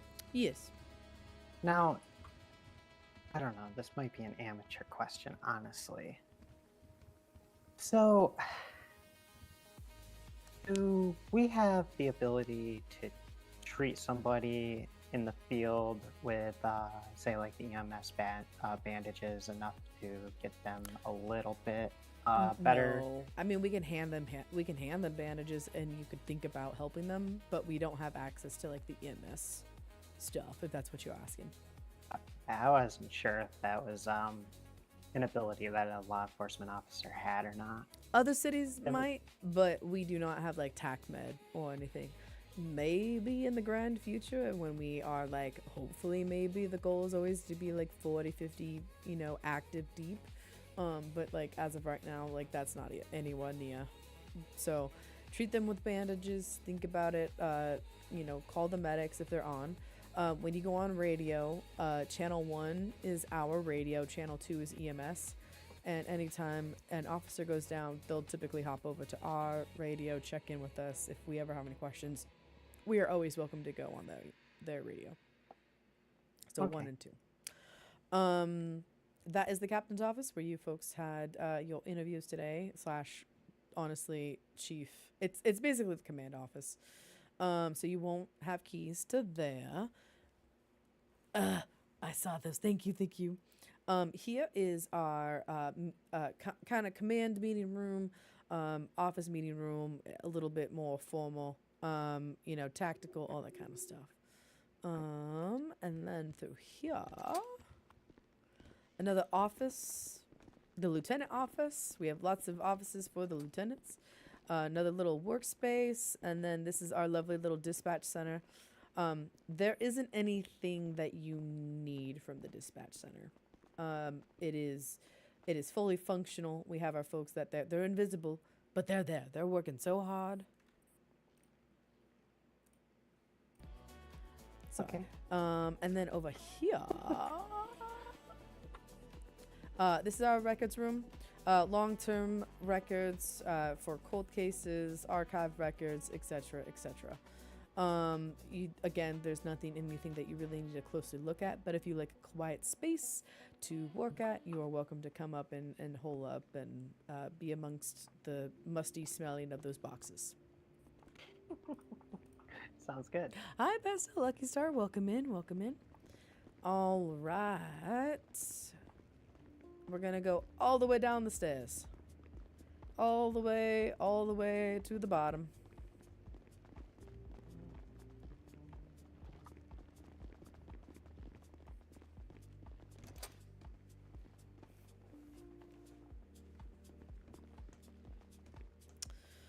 All right. One of the main this floor and upstairs is honestly gonna be like your main bread and butter for all the different spaces that you're going into. This area will be the parking garage and evidence, as well as suspect processing and interrogation. If you follow me, I will take you to the evidence room. How's it going, Basto? I'm giving some newbies some training. All right, this is the identification room. It is a one-way mirror, so if you have a witness or anything, you'll take them down here. They cannot see anybody on the other side, so that this is like your classic lineup, if you will. Can I see the other side of the mirror? Yeah, we're gonna go over there. Yes. Oh, okay. And then in here is our lovely little evidence room. Mind the sharp things, all that kind of stuff, and the smell. Now, if you come back to this corner over here, and you look at about chest height at this middle black bag, I'll let you folks do that. A window will pop up asking you for a case ID. Whenever you create a report or incident, it'll give you a number in MDT. That generated number is what you will use for the evidence locker. It's like a serial number for just the evidence. That's where you will stow stuff. There are some control files within the MDT. We're working on getting a list for admin stuff. So just know that in the future. So that is evidence. There also happens to be a old refrigerator here in the driver's license box. There's nothing in there. It is also not regulated to temperature, so please don't stow anything in there. It is a lie. It is not a refrigerator. Any questions? Speak like you're talk like you're speaking from experience with that one. Maybe that's why my stuff Did you have a little some bubbly. Did you have some provolone cheese spoil? Oh, it would definitely spoil very quickly in that box. Any questions about evidence? So basically, anytime contraband, anything, that's how you store it. You look at the report number, and you put it in there. You should be able to grab stuff back out, so don't worry about that. I know. I'm talking about how to no use questions it. here. All right. Also, as a note, I forgot to mention this during our the uniform. It's vest and gloves. How could I forget? That's so silly. You need to always make sure you're wearing gloves. You don't want to get poked, prodded, also fingerprints, DNA, all that kind of stuff. So that goes for your casual outfits. You need to make sure you're wearing some sort of glove. Okay. All right. There, Loaf. I did it. Oh. All right, we're gonna go left here. I'm gonna go left again. This right here, this information counter. If you look at the clipboard, that's another way. That's that third way that you can go on and off duty. The elevator doesn't work, just like the other way. The other elevator, actually, that's the same elevator. What am I talking about? Welcome to the processing center. All right. Yeah, you weren't lying about it being one way. All right. So there's two things you're going to do in this room. You are going to take fingerprints of suspects as well as their picture. To take somebody's fingerprint, have them stand next to you and have them look at the keyboard and open fingerprint. It will show up in the other person's eyes, and you will be able to copy and paste with your muscles your fingerprints. Okay. So actually, if you guys want to go around and capture your fingerprints and put them in the system, I think that would be a mighty use of your time. We could take pictures, right? For profile. Oh, over here, actually. I will show you how to do that. What is your lucky number, Mr. Monroe? Oh, my lucky number is 233. 233? All right. Do you want to flex your X and put that sign down? Because I think you'll see what happens. All right. So for everybody's sake, you're going to make sure to look at, and you can actually, if you wanted to, you can be standing right next to me. But you look at this camera here real hard. You ask for their special ID.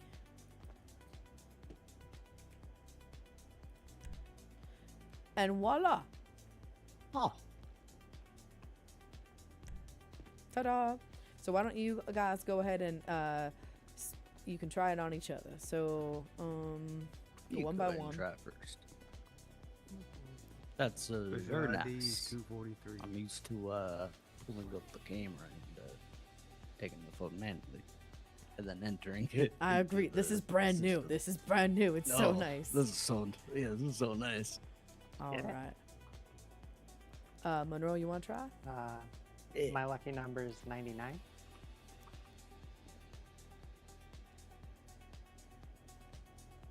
All right, we got her. We're gonna send her off after this.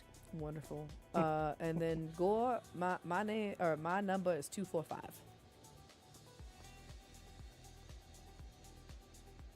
Oh geez, this is the second time in 2 days that I've had my picture taken. Oh dear. You over there. Yeah, exactly. Now I want you guys to one by one get each other's fingerprints, please. You were very robot-y for me. One by one, can you get each other's fingerprints? So you're gonna copy them. You're gonna put them in your profile in the MDT under the citizen profile. You could you could go and get mine first. Okay, Leo Monroe. Yeah. How many fingers you got? Got total of 11. I'm 11? 10. Yeah, 10. No, 10. No, 11.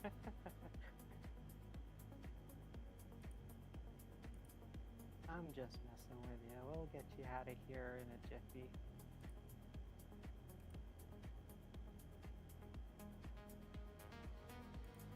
Okay, just roll that one across the thing. Get that one again.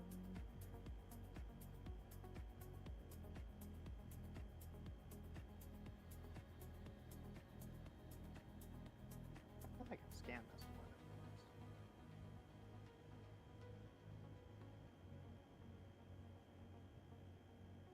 Does it finish or? You is it through the computer you doing it through? No, I keep scanning. Oh, do you see? Hold on. I see the fingerprint, and I'm do you see scanning the fingerprint. And, Right. Do you see the numbers underneath it? Yeah. You should be able to click on the numbers and it'll copy for you, or highlight and you can hit Control C. Oh, okay. I think I got that. And then you can also, if you have the ability to take a snapshot, you can put that in the feed channel. Utilize the feed channel for like if you see anything interesting on social media, etc., etc. But yeah, you should be able to click that. It doesn't automatically put it to your copy paste, but then that's the number that is very, very unique. They can fly in and out. It doesn't matter that their fingerprint is a true fingerprint to that person. Okay. Just make sure to edit profile, make sure to put in the fingerprint, and you should be good to go. And to get the fingerprint out of your eyes, you'll flex your backspace muscle. I do that from the MBT, right? Which part? You actually putting the fingerprint in there? Yes, yeah. So Yes. you'll look up under the Citizens tab, you'll look up Leo Monroe. You'll hit Edit Profile. Okay.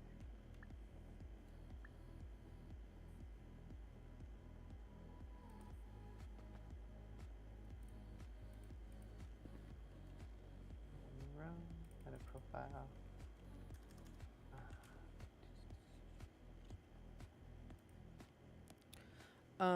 You'll edit. I'm guessing it's under identity. Yes.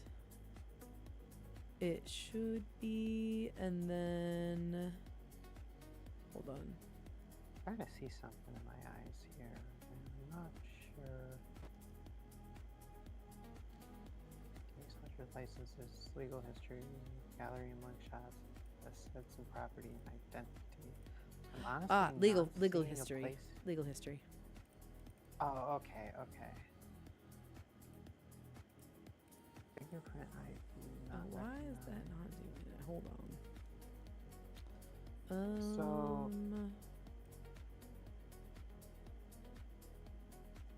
Can't.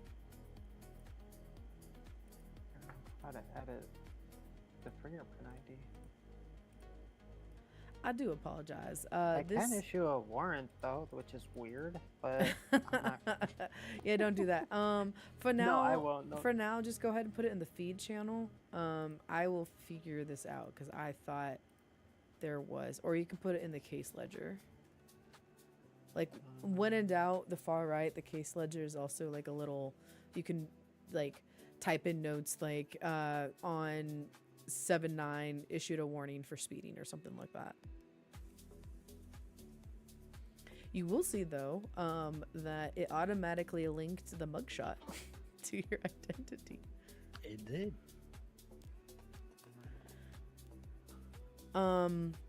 Also of note, yes, it lists a citizen's phone number, but unless they've given it to you, don't use the citizen tab to get people's phone number. That you have to have a warrant to do that, or they have to give it to you. In the feed channel, did I do that right?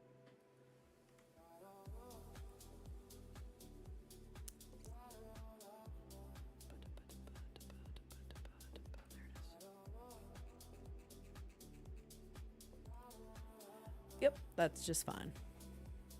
Okay. Here, I'll go ahead and do yours, James.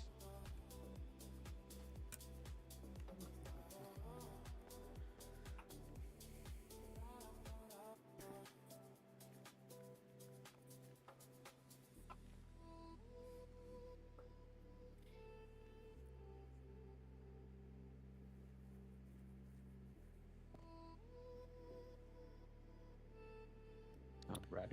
Wonderful. All right. Any questions about how to take their booking photo, or at least get a record of their fingerprint? So, no. if a citizen was under arrest and we do the fingerprint, is that going to hopefully work the way it should, or do we use the feed channel if it doesn't work? I would say put it in their case ledger for now. So like all of you put your respective fingerprint in your case ledger, just so it's documented somewhere, and hopefully I'll get an answer within the next 24 hours of how do we make that work. But yeah, So do standard. I go citizens and search myself to find the case ledger? Yeah, it's on the far right. Okay.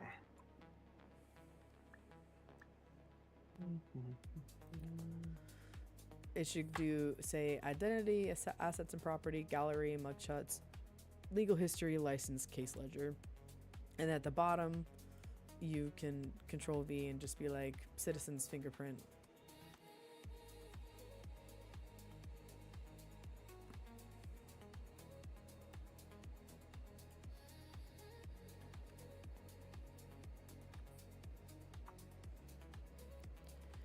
I did the wrong thing. Oh. How do you edit the ledger? At the very bottom, there should be like a comment type UI space.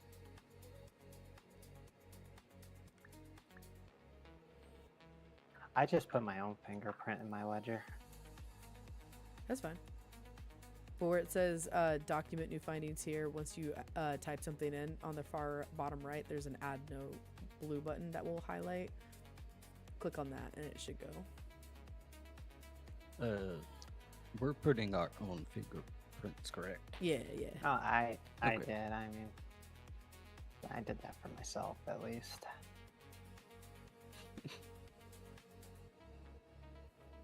All right, there we go. But yeah, anytime you will arrest somebody, you will take a memory of what belongings you took off. They have to be items related to the crime. If you just find, I mean, if they don't have a weapons license and they have a gun on them, you'll still take it, even if they didn't shoot you. Like, they can't have that. Is that another crime? It is, yes. Or is that up to discretion? It's a felony in possession, or yeah, it's a whole thing. It depends on if they're a felony or if they didn't have a weapons license. There's two different types of charges, but you would only charge them once. If they're felony in possession, that's more egregious charge. If they have a weapon, they don't have a license. That's possession of a weapon without a license, I believe, or something to the effect. So what if, hypothetically, they have a weapons license, but they have one that, like, they didn't get found at the ammunition or something, like I don't know, snub nose pistol or something. SMG. Like, if they have a pistol, that's fine. But like anything like a class 2, where you're like shotguns or SMGs, they can't have that. If they got like a combat pistol, that would definitely be like a, illegal weapon. Yes. Okay.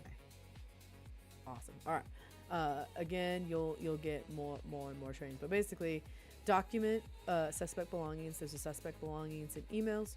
You'll put the evidence in the evidence locker. You'll bring them in here. You will take their picture. You will take their fingerprint if they've not been fingerprinted. You will also take the DNA. That's what the DNA swab is for as well. So, for example, I'm going to.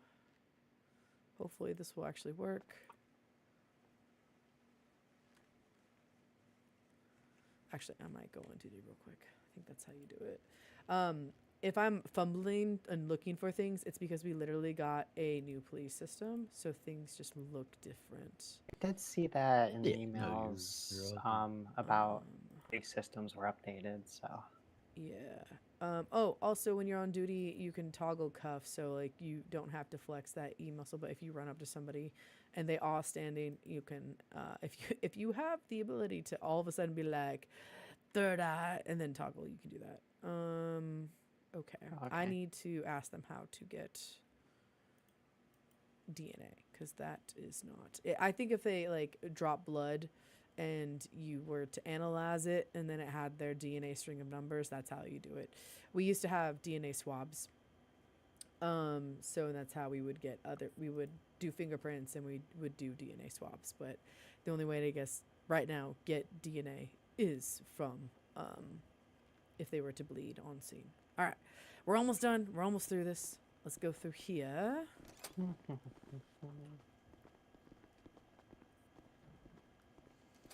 To my left is our interrogation rooms.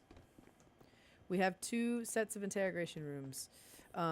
This door leads to the questioning area. This door leads to the office where it is the one-way mirror. You can go in there and you can take a look.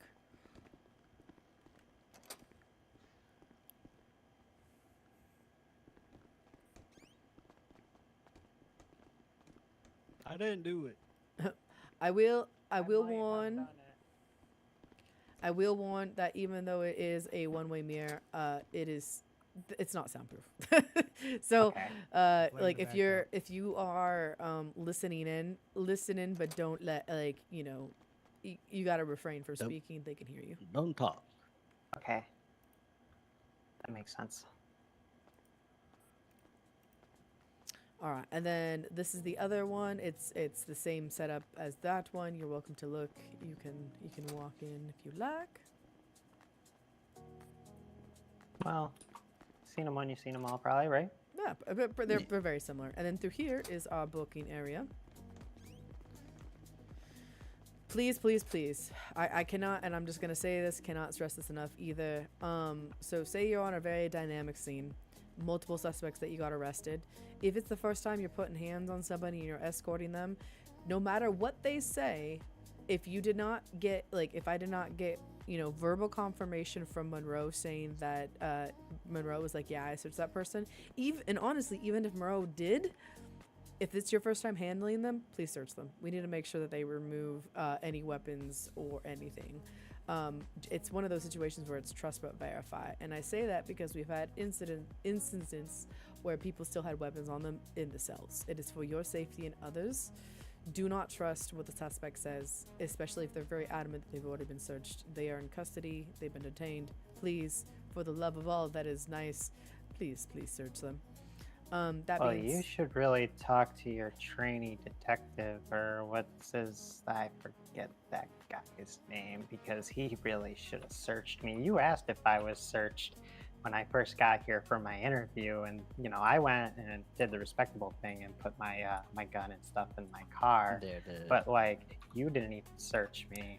I didn't. Not to call you out or nothing. No, but, call probably me should out. have. I probably should have. Probably should have. I did trust, but I did not verify. You were 100% right. Now, as far as what cell to put people in, it really does not matter. I can tell you that as of right now, for the best of my knowledge, there's nothing like weird as far as the walls go, though that, I mean, people can be weird and they can try and like push themselves down the toilet and sometimes maybe get through, but if you catch what I'm trying to say, it's not like there's like, don't put people in cell 1 because they get stuck in the back rooms or something like that. All right, let's continue on. Back through this door, it'll take us to the main hallway. Left over here will take us to the back of the department.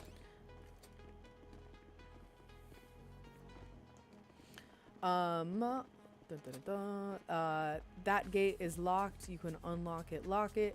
This is the exit that I personally take if for whatever reason I take people down to the interrogation rooms, interview them, and I just let them out back here versus go all the way back up. Pretty self-explanatory. There is no garage back here.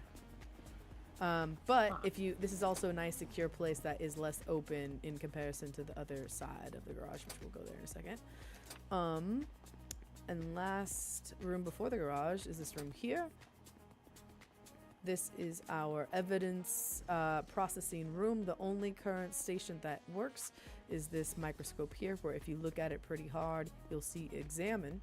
And any DNA swabs is what you would bring to look at the examine. Okay. All right. Do.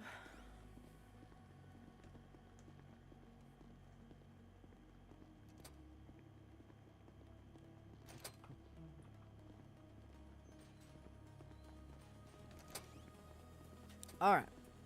Oh my goodness. Martinez did not put his vehicle away. Neither did the other officers. Please do not do what they did. Please always make sure your vehicle is parked. Now, in this department, you own your vehicle. You don't, it's not like there's a carpool or anything, like a department pool. This will actually go to your personal garage. So for whatever reason you were to resign, you would need to transfer custody to the vehicles to an officer, and that goes for any of the equipment that you have. You need to make sure to take time and reach out to PD to make sure to transfer the deeds, to transfer everything, because at the end of the day, these do not belong to you; they belong to the government.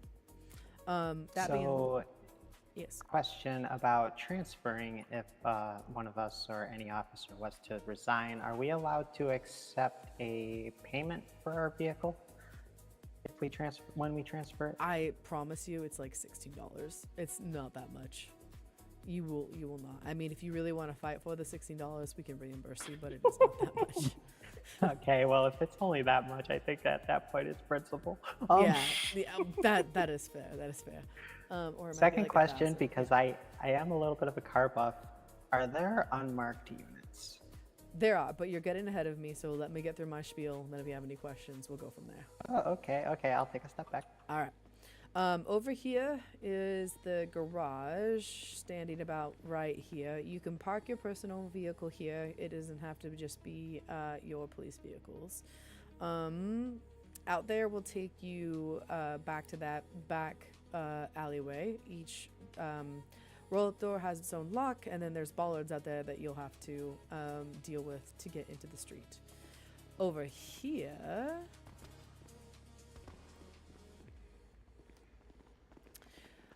is our mechanic. In this position, you will be able to repair for free your vehicle as well as do the cosmetics of the vehicle, meaning change the color, do the different minor upgrades, all that kind of stuff. Now, in this city, we also have aftermarket parts. That means we can actually swap out better engines, get ceramic brakes, get turbo. There are similar cosmetics that are from this bench, but they are not the same. I am currently working with Martinez to hopefully be able to get the ability to be a PD mechanic, to be able to do that for us for free. But that is still TBD. As of right now, the only way to get aftermarket parts is to actually go to a mechanic shop. They will give you a discount, and you can get reimbursed by PD, but it does take a little, rather than just being free and instant, it just takes time to get reimbursed. To give you an example of like an aftermarket part, you might get ceramic brakes. It's self-explanatory. That's about $25K. For PD, it would be about $12,500 for them to do, versus we would just do it for free. You'll get reimbursed either way, but you just, if you go to a mechanic, you have to make sure that you have the money on you. Okay? Okay, yeah. Yep. For cosmetics, before you guys go and get your vehicles, you can, in a way, it's kind of nice that they're lined out here. We have white and black. Those are our colors. All white, do not do. That is command similar to your actual outfit. You need to make sure that you have your lights that are visible. You need to make sure that the police livery is visible. There are a bunch of different cosmetics to how you can have your back cage, the separator look, the roll bar look. You can choose different lights. Other than that, I would say there's a way to put your call sign on top of your unit. Please make sure to put your call sign on top of your unit. So for example, each of my vehicles say 113 on the hood. As of right now, that is the only colors that you can do on these vehicles. Black and white. Any questions? So it has to be both black and white. It can't be all black? Correct. Okay. Yeah. Undercover work, to get your question, is very specific, requires approval, and really only detectives or above should be doing undercover work or in unmarked cars. All right. Okay. And then in the emails, there is a tab under, if you don't already have it open, but there's a directory in the document section. Let me make sure. Hold on. Is it the phone directory? No, in the policy procedure section, there should be a PD directory forum, and a link in that forum leads you to an Excel spreadsheet that says Isles RP LSPD directory.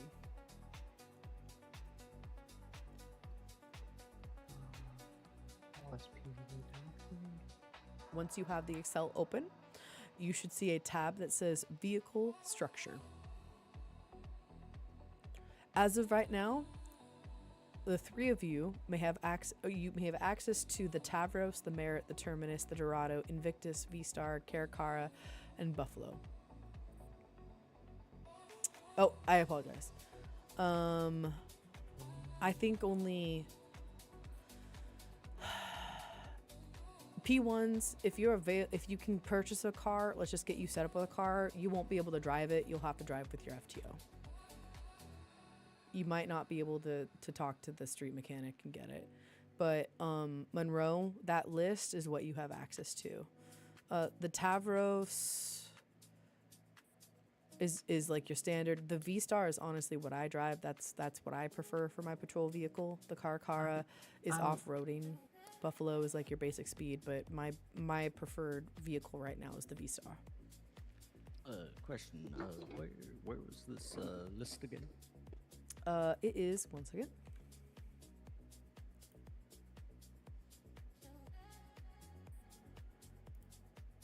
All right. If you look at the UPD lobby at the very top, you'll see policies and procedures.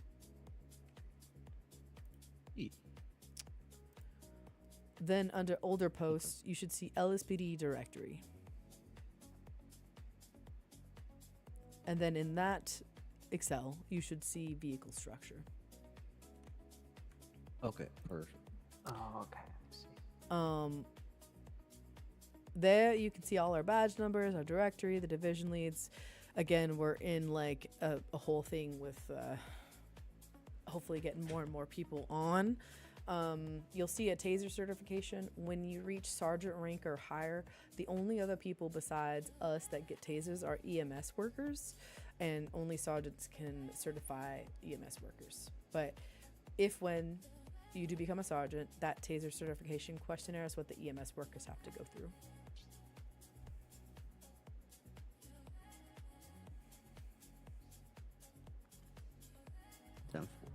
Awesome. All right. Oh, before I forget, we also have evidence folk that come on PD. They can patrol with you, but anything major, they need to like stay back in their own vehicle, and then you can utilize them to be the ones to respond to the scene, to process the scene. So you can go on to back into the call log or on patrol. So, all right. Next step, let's go ahead and see if you guys can get set up with vehicles. All right. The showroom is located right here. Oh. Use that directory. Monroe, you're welcome to you can get any of those. You can purchase any of those. Waters, if you can't see the arrows, you might have to select the job, deselect the job. Waters, if you need money, I can give you money if you are able to get I have money. Okay. A little bit. Where am I focusing on? Do you see 2 arrows right here? No, nothing in my eyes. Okay. Try flexing your J muscle. And then go to unemployed and back to LSPD.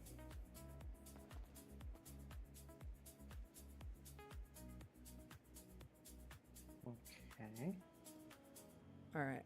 Gore, do you mind? How do I get? Oh, escape. Okay. Take your phone out. Go on duty. Go off duty. Okay. I don't believe P1s can see it. That would make more sense. I mean, that would make sense because, like, it says in the SOP, was it? No, the LSPD directory that P1s can't own a vehicle. So. Right. It's just one of those things like, yes, per policy, yes, but I wasn't sure functionally you guys could get your vehicle. All right. Well, something I could show YouTube real quick. What's also nice is I'm going to go on duty real quick, and I'm going to show you, and you can just watch me. If you were to look hard at this vehicle, I have the ability to search the vehicle to, you just walked into the, I'm sorry. It's good, but you have to be on duty to do this. I can search the vehicle. I can unlock the vehicle. I can even impound it. That's how you impound vehicles. And it'll bring up a screen, and Waters will walk through how that looks in a second. I can even track it, and I can run the plate. So this is what it looks like when I run the plate. It'll say the plate that it's running, and then after it's done, it'll tell me who this vehicle is registered to, which it is registered to Aiden Martinez. So I am going to go ahead and impound the vehicle. That'll show.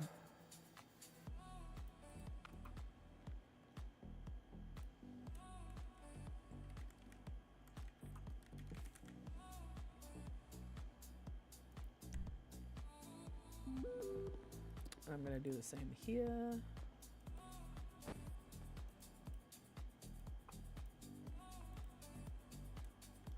Is impounding the gift for leaving it out? Yes.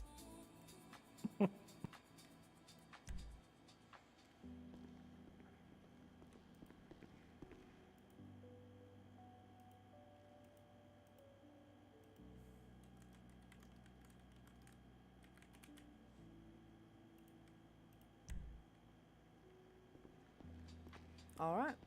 Well, that is it for me this evening, for you folks with the tour. There's an FTO request channel. You can at the FTO role there. Other FTOs will also say, "Hey, I'm gonna go on duty if you need it." I will shoot you both memories of what the FTO checklist currently looks like, so you can kind of see what you need to learn, and that way you have like talking points with whoever is your FTO to make sure we go through your checklist. Any questions before I let you both go?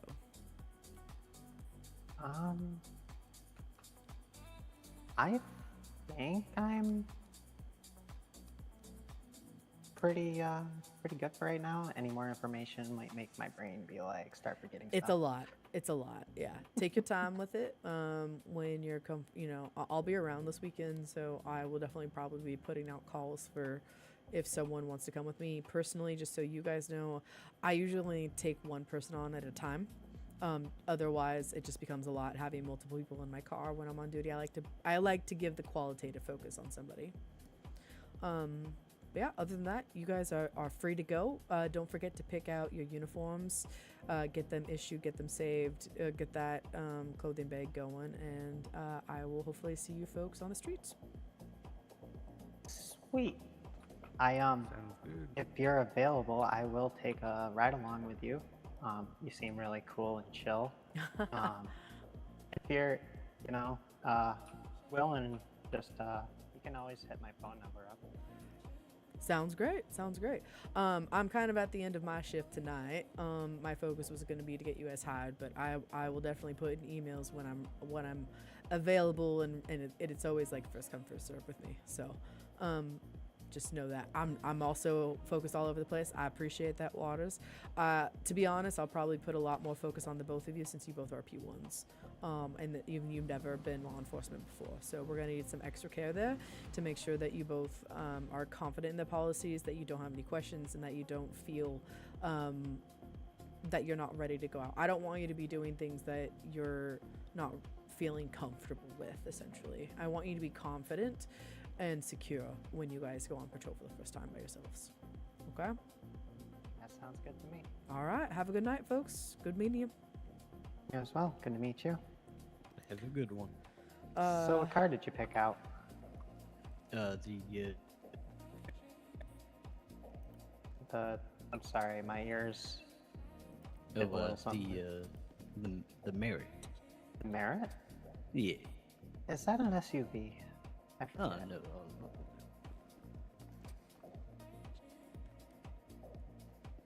All right, we're gonna go do some detective recon real quick on my typical social media scrub for the last 30 minutes of Storm.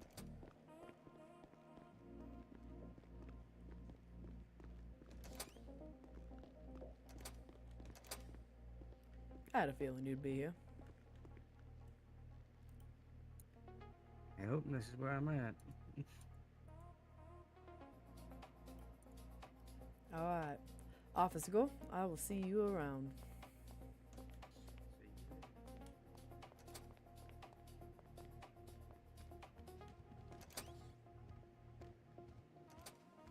All right, we're gonna look at some social media, doing our scrubs to end the stream of, see what kind of gang activity we got.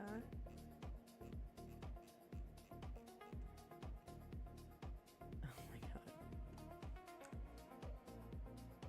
I have to take a picture of this because I think it's funny.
I can't.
All right, I think that's going to be it for me tonight, guys. We got caught up on social media since we did some of the hiring, scrubbed it for the gang info, which is good. Trying to work towards building up all the evidence for some really cool stings that we'll hopefully have in the future. Got 3 new people hired with PD. Feel good about that. Hopefully we can get more. We'll probably be streaming some like training events in the coming days to try and get these guys through. In the meantime, it's almost Friday. Woo!